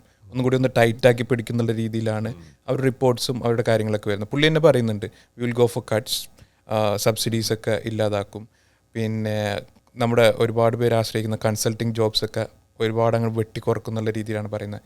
അപ്പോൾ ഓട്ടോവയിലുള്ള ഒരു എക്കോണമി എന്ന് പറഞ്ഞാൽ തന്നെ മോസ്റ്റ്ലി ബ്യൂറോക്രാറ്റിക് ബേസ്ഡ് ആണ്. അതായത് employed by federal government or provincial government, ആ ഒരു രീതിയിലാണ്. അവിടെ ഒരു നല്ലൊരു എംപ്ലോയ്മെൻറ്റിൻ്റെ ആൾക്കാരെ പുറത്ത് തട്ടിയാന്ന് വെച്ച് കഴിഞ്ഞാൽ അത് നല്ല രീതിയിൽ ബാധിക്കുന്ന ഒരു എഫക്റ്റാണ്. അല്ല, നമ്മൾ ഈ പൊളിറ്റിക്കൽ സ്റ്റേറ്റ്മെൻറ്റ് പറയുന്ന മാതിരി ചിലപ്പോൾ എല്ലാം പിന്നെ നടക്കണമെന്നില്ല. ഇപ്പോൾ നമ്മളിപ്പോൾ ട്രംപിൻ്റെ തന്നെ കാണുമ്പം പറഞ്ഞു വന്നത് കാരാണ് ഇവിടെ ഇപ്പോൾ ഇംപ്ലിമെൻറ്റ് ചെയ്യുന്നത് വേറെന്തൊക്കെയാണെന്നുള്ളതാണ്. പിന്നെ അപ്പോൾ അത് അതേപോലെ തന്നെ നടക്കണമെന്നില്ല. ചിലപ്പോൾ അതിനെ എന്താ പറയുക, അതിനെ ഒന്നും കൂടി പോളിഷ് ചെയ്തിട്ടോ പിന്നെ പറഞ്ഞത് നടത്താമെന്നുള്ള രീതിയിലൊക്കെ നടത്തണമെങ്കിൽ നടത്താമെന്നല്ലാതെ അപ്പോൾ അത്രത്തോളം നമ്മൾ എക്സ്പെക്റ്റ് ചെയ്യണമെന്നില്ല എന്ന് എനിക്ക് തോന്നുന്നത്. പിന്നെ അതേ സമയത്ത് ഇതാണേ പറഞ്ഞത്, ഇപ്പോൾ ഇത്തരം കാര്യങ്ങൾ വരുന്ന സമയത്ത് കുറച്ചും കൂടി ഒരു ലിബറൽ പിന്നെ ഫോക്കസ് ഉള്ള ആൾക്കാരെ സംബന്ധിച്ചോളം കുറച്ചും കൂടി വേറെ ഓപ്ഷൻ ഉണ്ടോ എന്നുള്ളത് നോക്കും. അതേ സമയത്ത് പിന്നെ മണി മാറ്റേഴ്സിൽ ഭയങ്കര മിസ്മാനേജ്മെൻറ്റ് ഉണ്ടായി എന്നുള്ള പിന്നെ ഒരു ഇത് ലിബറലിനുണ്ട്. അതാണ് ആൾക്കാർ ഇന്ന് കാണുന്ന ഡെഫിസിറ്റ് വന്നു. ഡെഫിസിറ്റ് പിന്നെ കുറേ കോവിഡിൻ്റെ ഒരു പ്രശ്നമുണ്ട്. പിന്നെ കോവിഡിൻ്റെ ആ ഒരു രീതിയിലുള്ള കുറേ എക്സ്പെൻഡിച്ചർ വന്നു. അതിൽ പിന്നെ വേറെ ഇപ്പോൾ റീസെൻ്റായിട്ട് വന്ന് കണ്ടത് ഒരു അക്കൗണ്ടിങ് പ്രിൻസിപ്പിളിൽ തന്നെ ഒരു എന്താ പറയുക കാറിനെ കുറിച്ചുള്ള ഒരു ക്രിട്ടിക്കൽ കണ്ടതാണ്. പിന്നെ അക്കൗണ്ടിങ് പ്രിൻസിപ്പിളിൽ ഉള്ള ചില മാറ്റങ്ങൾ വരുത്തിയിട്ട് പിന്നെ ഓപ്പറേഷണൽ കോസ്റ്റും അസറ്റും ഒക്കെ ഉള്ള ഒരു ഷഫ്ലിംഗ് ഒക്കെ ചെയ്തിട്ടുള്ള ചില കാര്യങ്ങൾ പിന്നെ കാണിച്ചിട്ടാണ് ഇത് ശരിയാക്കാൻ പോകുന്നത്. അതൊക്കെ യൂറോപ്പും പിന്നെ മറ്റുള്ള ആൽബർട്ട പോലത്തെ പ്രൊവിൻസൊക്കെ മുമ്പ് ചെയ്തിട്ടുണ്ട്. അതൊന്നും വർക്കൗട്ട് ആവില്ല എന്ന് എനിക്ക് തോന്നുന്നു ഒരു ക്രിട്ടിക്കായിട്ട് കാണുന്നതാണ്. പക്ഷെ അത് എന്താ പറയുക, അതൊക്കെ നമ്മൾ ഇനിയും കാണാൻ ഇരിക്കുന്നതേ ഉള്ളൂ. അതെ അതെ, ട്രൂ. നമ്മൾ ആ കാര്യം പറഞ്ഞപ്പോൾ തന്നെ ഞാൻ വേറൊരു കാര്യം ആലോചിച്ചു. ഞാനിപ്പോൾ പ്രൊവിൻഷ്യൽ ഇലക്ഷൻ ഒന്നുകൂടി ക്ലോസ് ആയിട്ട് ഫോളോ ചെയ്ത ആളാണ്.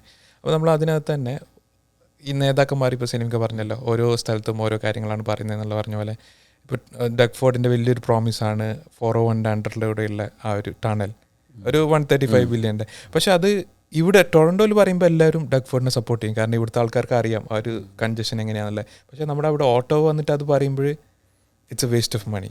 ആ രീതിയിൽ പൊളിറ്റിക്കലായിട്ടുള്ള സ്റ്റേറ്റ്മെന്റ്സ് പല രീതിയിലും ആൾക്കാർക്ക് എന്താണോ കേൾക്കാൻ ഇഷ്ടം അത് പറയലാണല്ലോ പൊളിറ്റീഷ്യൻസിന്റെ മെയിൻ ഒബ്ജക്റ്റീവ്. അത് പറയേണ്ടടുത്ത് പറയും. ഓട്ടോയിൽ വന്നിട്ട് ചിലപ്പം വേറെ എന്തെങ്കിലും പറയും, ഇവിടെ ഉള്ളവർക്ക് ഇത് പറയും. ഇതൊരു ജനറൽ ട്രെൻഡാണ്. സലീംക്ക പറഞ്ഞു അതേപോലെ തന്നെ നമ്മുടെ മലയാളികൾ, നമ്മൾ ഏകദേശം പോഡ്കാസ്റ്റിൻ്റെ എൻഡിലേക്ക് എത്താനായി. അപ്പോൾ നമ്മുടെ കമ്മ്യൂണിറ്റിനെ കുറിച്ച് നമ്മൾ കൂടുതൽ അനലൈസ് ചെയ്യുകയാണെങ്കിൽ ഇനിയും കാനഡയിൽ മലയാളികൾ പൊതുരംഗത്ത് പ്രവർത്തിക്കുന്നത് വളരെ കുറവാണ്. ഇപ്പോൾ സലീം ഖാൻ പറഞ്ഞു ഇവിടുത്തെ സിസ്റ്റം തന്നെ പലർക്കും അറിയില്ല. സ്കൂൾ ബോർഡ് ഇലക്ഷന്, അതേപോലെ ലോക്കൽ കൗൺസിൽ ഇലക്ഷൻ, വാർഡ്, അതേപോലെ mayor, provincial election, federal election. നമ്മൾ എന്തുകൊണ്ടായിരിക്കും നമ്മൾ ഇനിയും ഇൻവോൾവ് ആവാത്തത്? അല്ലെങ്കിൽ നമ്മൾ വെറുതെ ഇവിടെ വന്നു, ഒരു ജോലി ചെയ്തു, ഡബിൾ ഷിഫ്റ്റ് ചെയ്തു ആൾക്കാർ, എന്നിട്ട് ബാക്ക് ആൻഡ് ഫോർത്ത് ജോലിയിൽ തന്നെ വീണ് മരിക്കുന്ന ഒരു രീതിയിലാവുന്നതിന് പകരം കുറച്ചും കൂടി സോഷ്യലി കമ്മിറ്റഡും. കാരണം നാട്ടിലായി കഴിഞ്ഞാൽ നമ്മൾ വേറെയാണ്, നാട്ടിൽ എത്രയോ ഇൻവോൾവ് ചെയ്യുന്ന ആൾക്കാരാണ് എല്ലാവരും. അത് എന്താന്ന് പറഞ്ഞാൽ അതൊരു ഒന്നെന്ന് വെച്ചാൽ അതൊരു മലയാളി എന്നുള്ളൊരു പ്രശ്നമല്ല. അത് അതിനേക്കാൾ ഉപരി ഒരു എമിഗ്രൻ്റ് എന്നുള്ള രീതിയിൽ നോക്കുന്ന സമയത്ത് നമ്മളൊരു സ്ഥലത്ത് നിന്ന് വന്ന് ഇവിടെ വന്ന് സെറ്റിലാവാണ്. ടോട്ടലി ഡിഫറെൻ്റ് ആയ ഒരു എൻവയോൺമെൻറ്റിൽ നിന്ന് വന്ന് പല ആൾക്കാർ, നല്ലൊരു ശതമാനം ആൾക്കാരും ജോലിയിലാണ്. ഇപ്പം IT നമ്മളൊക്കെ IT ഓൺ സൈറ്റ് വന്നിട്ട് ജോലി. അപ്പോൾ ആ ഒരു എന്താ പറയുക, ഒരു കൺവീനിയൻസ് നല്ലൊരു ശതമാനം ആൾക്കാർക്കും ഇല്ല. IT വരുന്ന ആൾക്കാർക്ക് മാത്രം കിട്ടുന്ന ഒരു ബെനിഫിറ്റാണ്. ഇവിടെ വന്നിട്ട് നേരെ ജോലിക്ക് വരിക, എന്നിട്ട് 2 കൊല്ലം വർക്ക് ചെയ്യുക, ചിലപ്പോൾ PR ഒക്കെ ആയി മെല്ലെ ഷിഫ്റ്റ് ചെയ്ത് അങ്ങനെ ഇവിടുത്തെ സിറ്റിസണൊക്കെ ആകുന്ന വളരെ സ്മൂത്ത് ട്രാൻസിഷൻ ഉണ്ടാവും. പക്ഷെ നല്ലൊരു ശതമാനം ആൾക്കാരും അങ്ങനെയല്ല, സ്ട്രഗ്ലിംഗ് പീരീഡാണ്.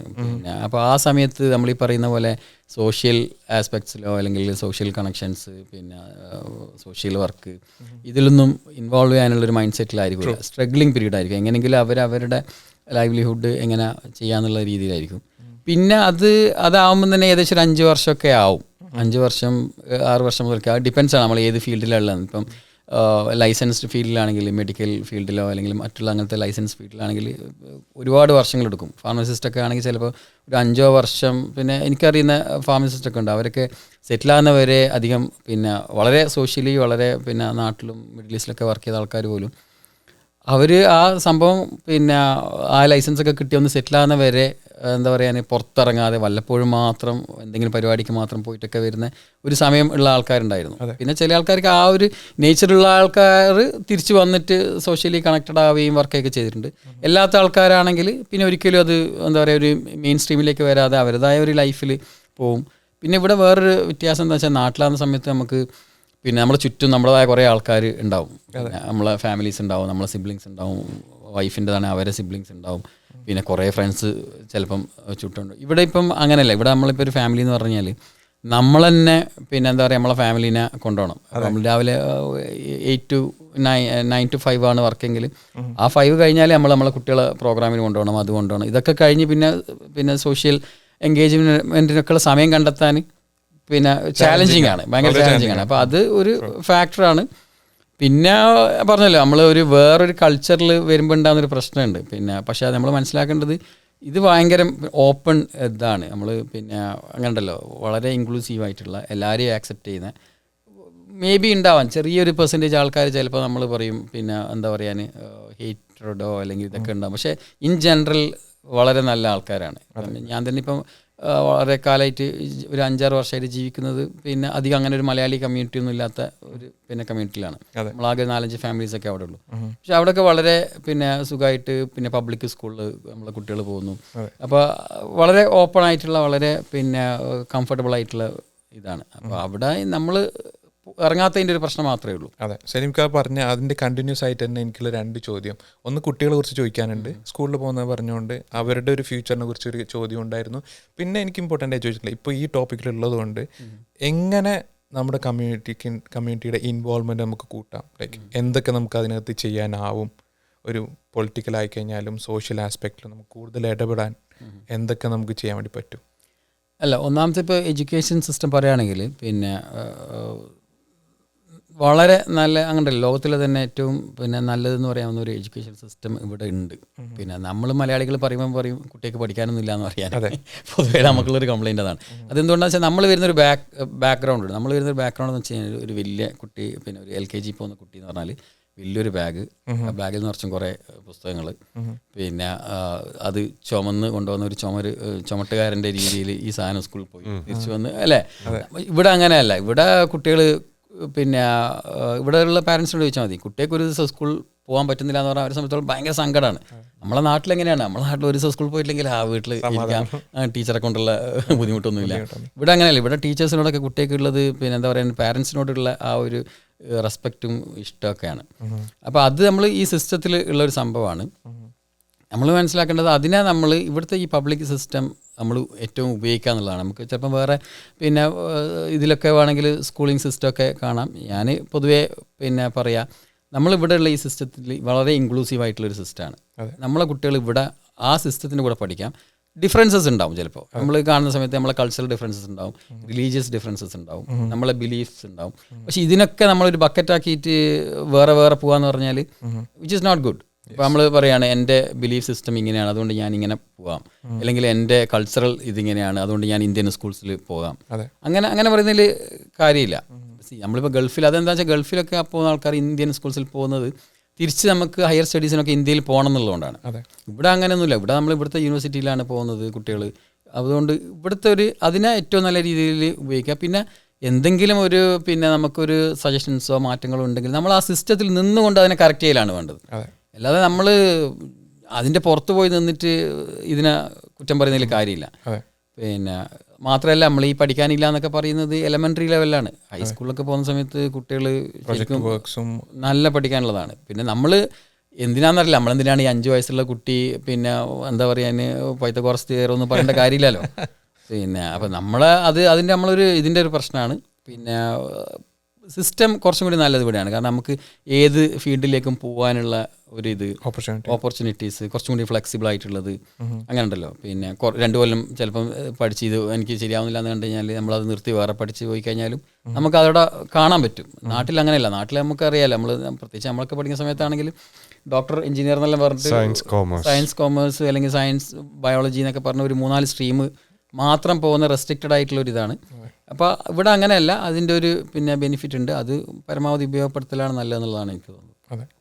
പിന്നെ അതേപോലെ തന്നെ നമ്മുടെ കമ്മ്യൂണിറ്റിയുടെ ഇൻവോൾവ്മെൻറ്റ്സ്, നമ്മുടെ ഇപ്പോൾ പൊളിറ്റിക്കലായിട്ടുള്ള ആസ്പിറേഷൻസ് ഉള്ളവർക്കും അവർക്ക് എന്തൊക്കെ ചെയ്യാൻ പറ്റും, എങ്ങനെയൊക്കെയാണ് അവർക്ക് മുന്നോട്ട് വരിക, കോൺട്രിബ്യൂട്ട് ചെയ്യാൻ വേണ്ടി പറ്റുക, അതൊക്കെ നോക്കുന്നത്. അത് ഞാൻ പറയാം, മുമ്പ് പറഞ്ഞ പോലെ അതൊരു സിവിക് എൻഗേജ്മെൻ്റ് ആണ്. ഈ പറഞ്ഞ പോലെ നമുക്ക് ഏത് തലത്തിൽ വേണമെങ്കിലും ചെയ്യാം. ഇപ്പം നമ്മളിപ്പം സലീം ഖാനെ ഇപ്പോൾ എംആക്കിൻ്റെ എംആക്കിൻ്റെ ഞാൻ ചെയ്യുന്ന ഒരു സോഷ്യൽ വർക്ക്. ഞാൻ മുഷീർ നമ്മൾ രണ്ടാളും അതിൻ്റെ BOD-യിലുള്ളതാണ്. മുഷീർ മുൻ പിന്നെ പ്രസിഡൻ്റായിരുന്നു, ഞാൻ ഇപ്പം കറണ്ട് പ്രസിഡൻ്റാണ്. പിന്നെ നമ്മൾ കുറേ വർഷങ്ങളായിട്ട് അതിൻ്റെ ഉള്ളിൽ പിന്നെ ഒരുപാട് ആൾക്കാർ വേറെയും പിന്നെ ഉണ്ട്. പിന്നെ അപ്പോൾ അതിനെ നമുക്ക് എന്താ പറയുക, അതൊരു സോഷ്യൽ എൻഗേജ്മെൻ്റ് ആണ്. അതിൽ നമ്മളിപ്പം ചെയ്യുന്നത് പല ആസ്പെക്ട്സിലും ചെയ്യുന്നുണ്ട്. നമ്മൾ ജസ്റ്റ് ഒരു ഗ്യാതറിങ്ങിന് വേണ്ടി ചെയ്യുന്ന പരിപാടികളുണ്ട്, സോഷ്യൽ പിന്നെ വെൽഫെയറിന് വേണ്ടി ചെയ്യുന്ന പരിപാടികളുണ്ട്, ഫിനാൻഷ്യൽ സപ്പോർട്ട് ചെയ്യുന്നുണ്ട്. അപ്പം ഇത് ഒരു ഫസ്റ്റ് ലെവലാണ്. നമ്മൾ ഇവിടെ നിൽക്കുകയാണെങ്കിൽ നമുക്ക് വേണമെങ്കിൽ ഇവിടെ മാത്രം നിർത്താം. പിന്നെ നമ്മൾ ഇതാണ് എൻ്റെ ബാൻഡ് വിഡ്ത്ത് എങ്കിൽ എനിക്ക് ഇവിടെ നിർത്തിയിട്ട് പോവാം. നമ്മൾ പക്ഷേ അടുത്ത ലെവലിലേക്ക് പോവുകയാണെങ്കിൽ നമ്മൾ ഇവിടുത്തെ പിന്നെ സൊസൈറ്റിയിൽ ഇവിടുത്തെ പിന്നെ പൊളിറ്റിക്കൽ സിസ്റ്റം എങ്ങനെയാണ് വർക്ക് ചെയ്യുന്നത്, പിന്നെ ഇവിടുത്തെ സ്കൂൾസ് എങ്ങനെയാണ് വർക്ക് ചെയ്യുന്നത്, ഇവിടെ നമുക്ക് എന്തെങ്കിലും ചെയ്യുകയാണെങ്കിൽ എങ്ങനെയാണ് ചെയ്യാൻ, ഇതൊക്കെ ഇവിടുന്ന് വളരെ എളുപ്പത്തിൽ പിന്നെ വർക്ക് ചെയ്യാൻ പറ്റുന്നതാണ്. ഇപ്പോൾ ഇലക്ഷൻ, ഇപ്പോൾ ഫെഡറൽ ഇലക്ഷൻ വരികയാണ്, ഇതെങ്ങനെയാണ് ഈ ഇലക്ഷൻ വർക്ക് ചെയ്യുന്നത്. ഇലക്ഷനിൽ നമുക്ക് വോളണ്ടിയർ ചെയ്യാം. ഇലക്ഷന് നമുക്ക് വോളണ്ടിയറിങ് പിന്നെ ഇലക്ഷൻ കാൻഡിഡേറ്റ് ബന്ധപ്പെട്ട് വോളണ്ടിയർ ചെയ്ത് കഴിഞ്ഞാൽ നമുക്ക് അവിടെ സ്കോപ്പ് ഉണ്ട്. അപ്പോൾ അവിടുത്തെ സിസ്റ്റങ്ങൾ നമുക്ക് പഠിക്കാം. പിന്നെ ഇതൊക്കെ നമുക്ക് ചെയ്യാൻ പറ്റുന്ന കാര്യങ്ങളാണ്. പക്ഷേ ഇതിന് നമ്മൾ ഇതിൻ്റെ സമയവും ഇതിൻ്റെ താല്പര്യമാണ്. കുറച്ചൊക്കെ നമ്മളൊരു എന്താ പറയാൻ നമ്മളെ ജീനിലും കുറച്ചൊക്കെ വേണം. തീരെ എന്താ പറയാൻ പിന്നെ രാഷ്ട്രീയമായിട്ട് ചിന്തിക്കുന്നതാണ് നമ്മൾ. ഇതെന്തിനാ ഇത്. പിന്നെ അതിൻ്റെ ഒരു കോറിലുള്ളതെന്ന് പറഞ്ഞു കഴിഞ്ഞാൽ നമുക്ക് എന്തെങ്കിലും ഒരു ടോപ്പിക്കിലൊരു പാഷൻ വേണം. നമുക്ക് ഇപ്പം ഒബാമ ഇലക്ഷനിലേക്ക് അല്ലെങ്കിൽ പൊളിറ്റിക്സിലേക്ക് കയറുമ്പോൾ ആൾക്കാർ ചോദിച്ചിരുന്നു എന്തിന്, വൈ ഷുഡ് യു, അവൻ്റെ വൈഫ് തന്നെ അന്നേരം ചോദിച്ചിരുന്നു, why should you go in, ഇത്രയധികം ആളുണ്ടല്ലോ പൊളിറ്റിക്സിൽ, പിന്നെ എന്തിനാണ് പോകുന്നത്. അപ്പോൾ because there are things that I would like to change.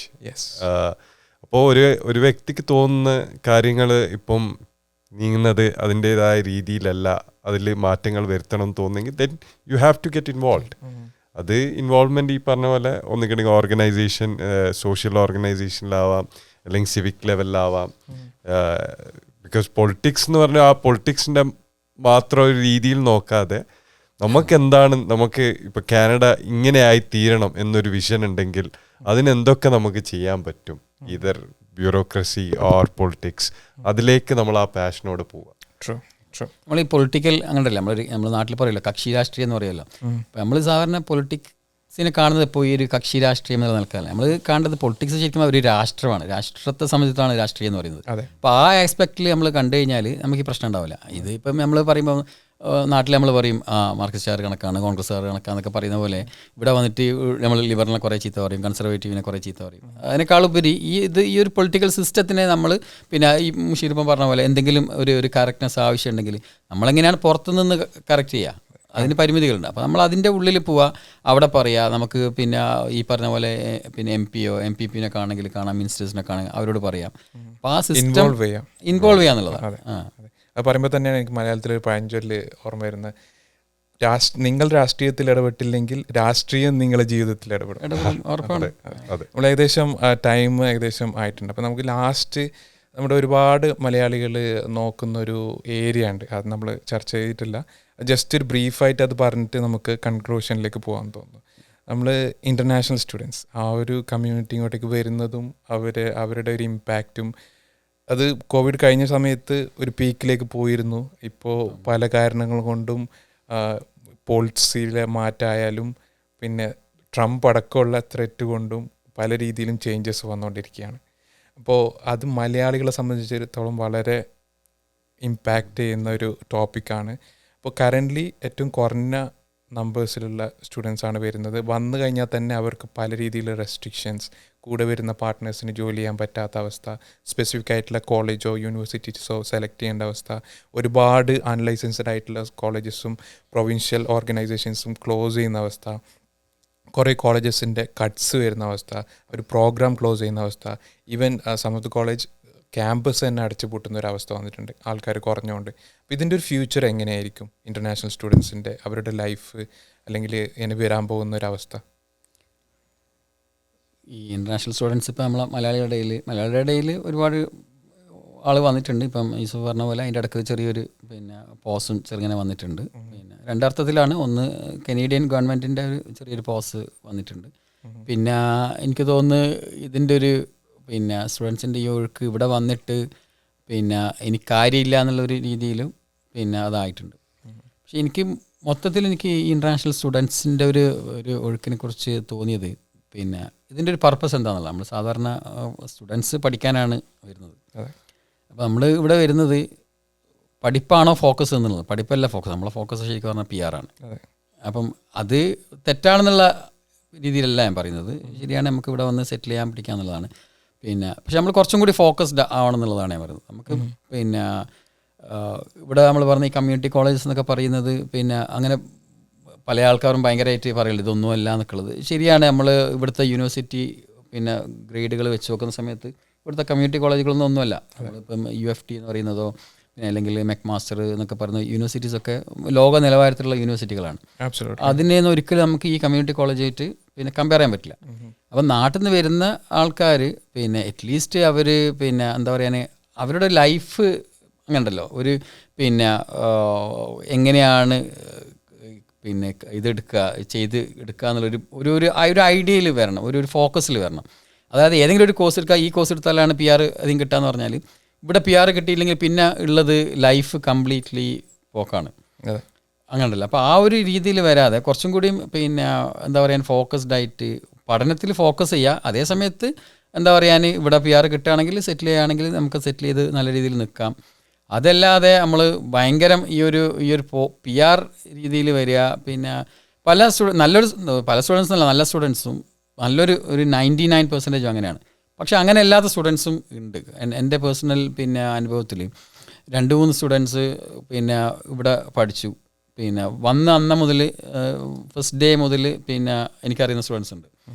പിന്നെ അവർ വേറെ ഒരു ജോലിക്കും പോകില്ല. ഏതെങ്കിലും വേറെ ജോലി എന്ന് വെച്ചാൽ എങ്ങനെ ഉണ്ടല്ലോ, ഒരു അഡ്ജസ്റ്റ്മെൻറ്റ് ജോലിക്കൊന്നും പോലെ അല്ല, എനിക്ക് ഇന്ന ജോലി വേണം, ഞാൻ ഇതിൽ കിട്ടിയാലേ പോകുള്ളൂ. അതിന് വേണ്ടിയിട്ടുള്ള സർട്ടിഫിക്കേഷൻസ് ചെയ്യുക, അതിന് വേണ്ടിയിട്ട് അതിൻ്റെ പിന്നാലെ നടക്കുക. അവർ പിന്നെ അതിൻ്റെ പിന്നെ ഏറ്റവും പിന്നെ ആൾക്കാരെ എങ്ങനെ എന്താ പറയുക റെഫറൻസ് കിട്ടുമെന്ന് നോക്കുക. ആരെങ്കിലും വേണമെന്നുണ്ടെങ്കിൽ നമ്മളെപ്പോലത്തെ ആരെങ്കിലുമൊക്കെ കണക്ട് ചെയ്തിട്ട് പിന്നെ എങ്ങനെയെങ്കിലും അങ്ങനെ ഉണ്ടല്ലോ. ആ ഒരു പാഷൻ കൊണ്ട് നടക്കുന്ന ആൾക്കാരൊക്കെ സക്സസ് ആയിട്ടുണ്ട്. വേറൊരു സ്റ്റുഡൻ്റ് ഉണ്ട് പിന്നെ ഉണ്ടായിരുന്നു എനിക്ക് പിന്നെ അറിയുന്നത് തന്നെ ഇതേപോലെ തന്നെ പിന്നെ വളരെ എന്താ പറയുക പൊതുവേ എല്ലാവരും അങ്ങനെ ചെയ്യുന്നത് പിന്നെ ഫീൽഡല്ല, ലൈറ്റിംഗ് ഒക്കെ ഇലക്ട്രോണിക്സ് ലൈറ്റിംഗ് ഒക്കെ ചെയ്യുന്ന അവനതിൽ ആ ജോലി തന്നെ വേണമെന്ന് പറഞ്ഞാൽ അതിൽ തന്നെ ഫോക്കസ് ചെയ്ത് കിട്ടിയിട്ടുണ്ട്. ഇവിടെ വർക്ക് ചെയ്തിട്ടുണ്ട്, സെറ്റിലായിട്ടുണ്ട്. പിന്നെ അതേ സമയത്ത് നല്ലൊരു ശതമാനം കുട്ടികളും വരുന്നത് എങ്ങനെയെങ്കിലും പഠിക്കാം, ഇവിടെയുള്ള പിന്നെ എന്തെങ്കിലും ഒരു ജോലിയൊക്കെ ചെയ്യാം, അങ്ങനെ ജോലി ചെയ്ത് അത് മോശമാണെന്നുള്ള അഭിപ്രായത്തിലല്ല പറയുന്നത്. നമ്മൾ ഏറ്റവും ബെസ്റ്റ് ആവാൻ വേണ്ടിയിട്ട് ശ്രമിക്കുക എന്നുള്ളതാണ്. ആ ഒരു ഫോക്കസിൽ ആയിരിക്കണം കുട്ടികൾ വരേണ്ടതെന്നുള്ളതാണ് എൻ്റെ അഭിപ്രായം. പിന്നെ അതിൽ ഒന്ന് ആഡ് ചെയ്യാനുള്ളത്, കാനഡ ഓൾവേസ് ഒരു ഇമിഗ്രേഷൻ സ്റ്റാൻഡ് പോയിന്റിന് ഇനിയും ആൾക്കാരെ വെൽക്കം ചെയ്യും. കാരണം ബിക്കോസ് റിലയൻസ്. അപ്പം അതിൻ്റെ ഒരു ഷോർട്ട് കട്ടായിരുന്നു ആൾക്കാർ ഇൻ്റർനാഷണൽ സ്റ്റുഡൻസ് വന്നിട്ട് PR-ലേക്ക് നീങ്ങുക എന്നുള്ളത്. But if you are capable, നല്ല എക്സ്പീരിയൻസ് ഉണ്ട്, എഡ്യൂക്കേഷൻ ഉണ്ട്, അതിന് കാനഡയ്ക്ക് വേണ്ട സ്കിൽ സെറ്റ് നിങ്ങളുടെ കയ്യിലുണ്ടെങ്കിൽ ഇപ്പോഴും കാനഡ ഒരു ഓപ്ഷൻ തന്നെയാണ്. അങ്ങനത്തെ ആ സ്കിൽ സെറ്റ് നാട്ടിലായാലും നിങ്ങൾക്ക് ബിൽഡ് ചെയ്യാം, എന്നിട്ട് ഇങ്ങോട്ട് PR-ലേക്ക് എക്സ്പ്രസ് എൻട്രി ത്രൂവും വരാം. അപ്പോൾ ഇൻ്റർനാഷണൽ സ്റ്റുഡൻ്റ് ആ ഒരു മാർഗം ഇപ്പോൾ റെസ്ട്രിക്റ്റ് ആയെന്ന് വെച്ചിട്ട് ഇറ്റ് ഡസൻറ്റ് ആൾക്കാരെ എക്സ്ക്ലൂഡ് ആവുന്നില്ല കാനഡയിലേക്കുള്ള വരുത്ത്. അമേസിങ്.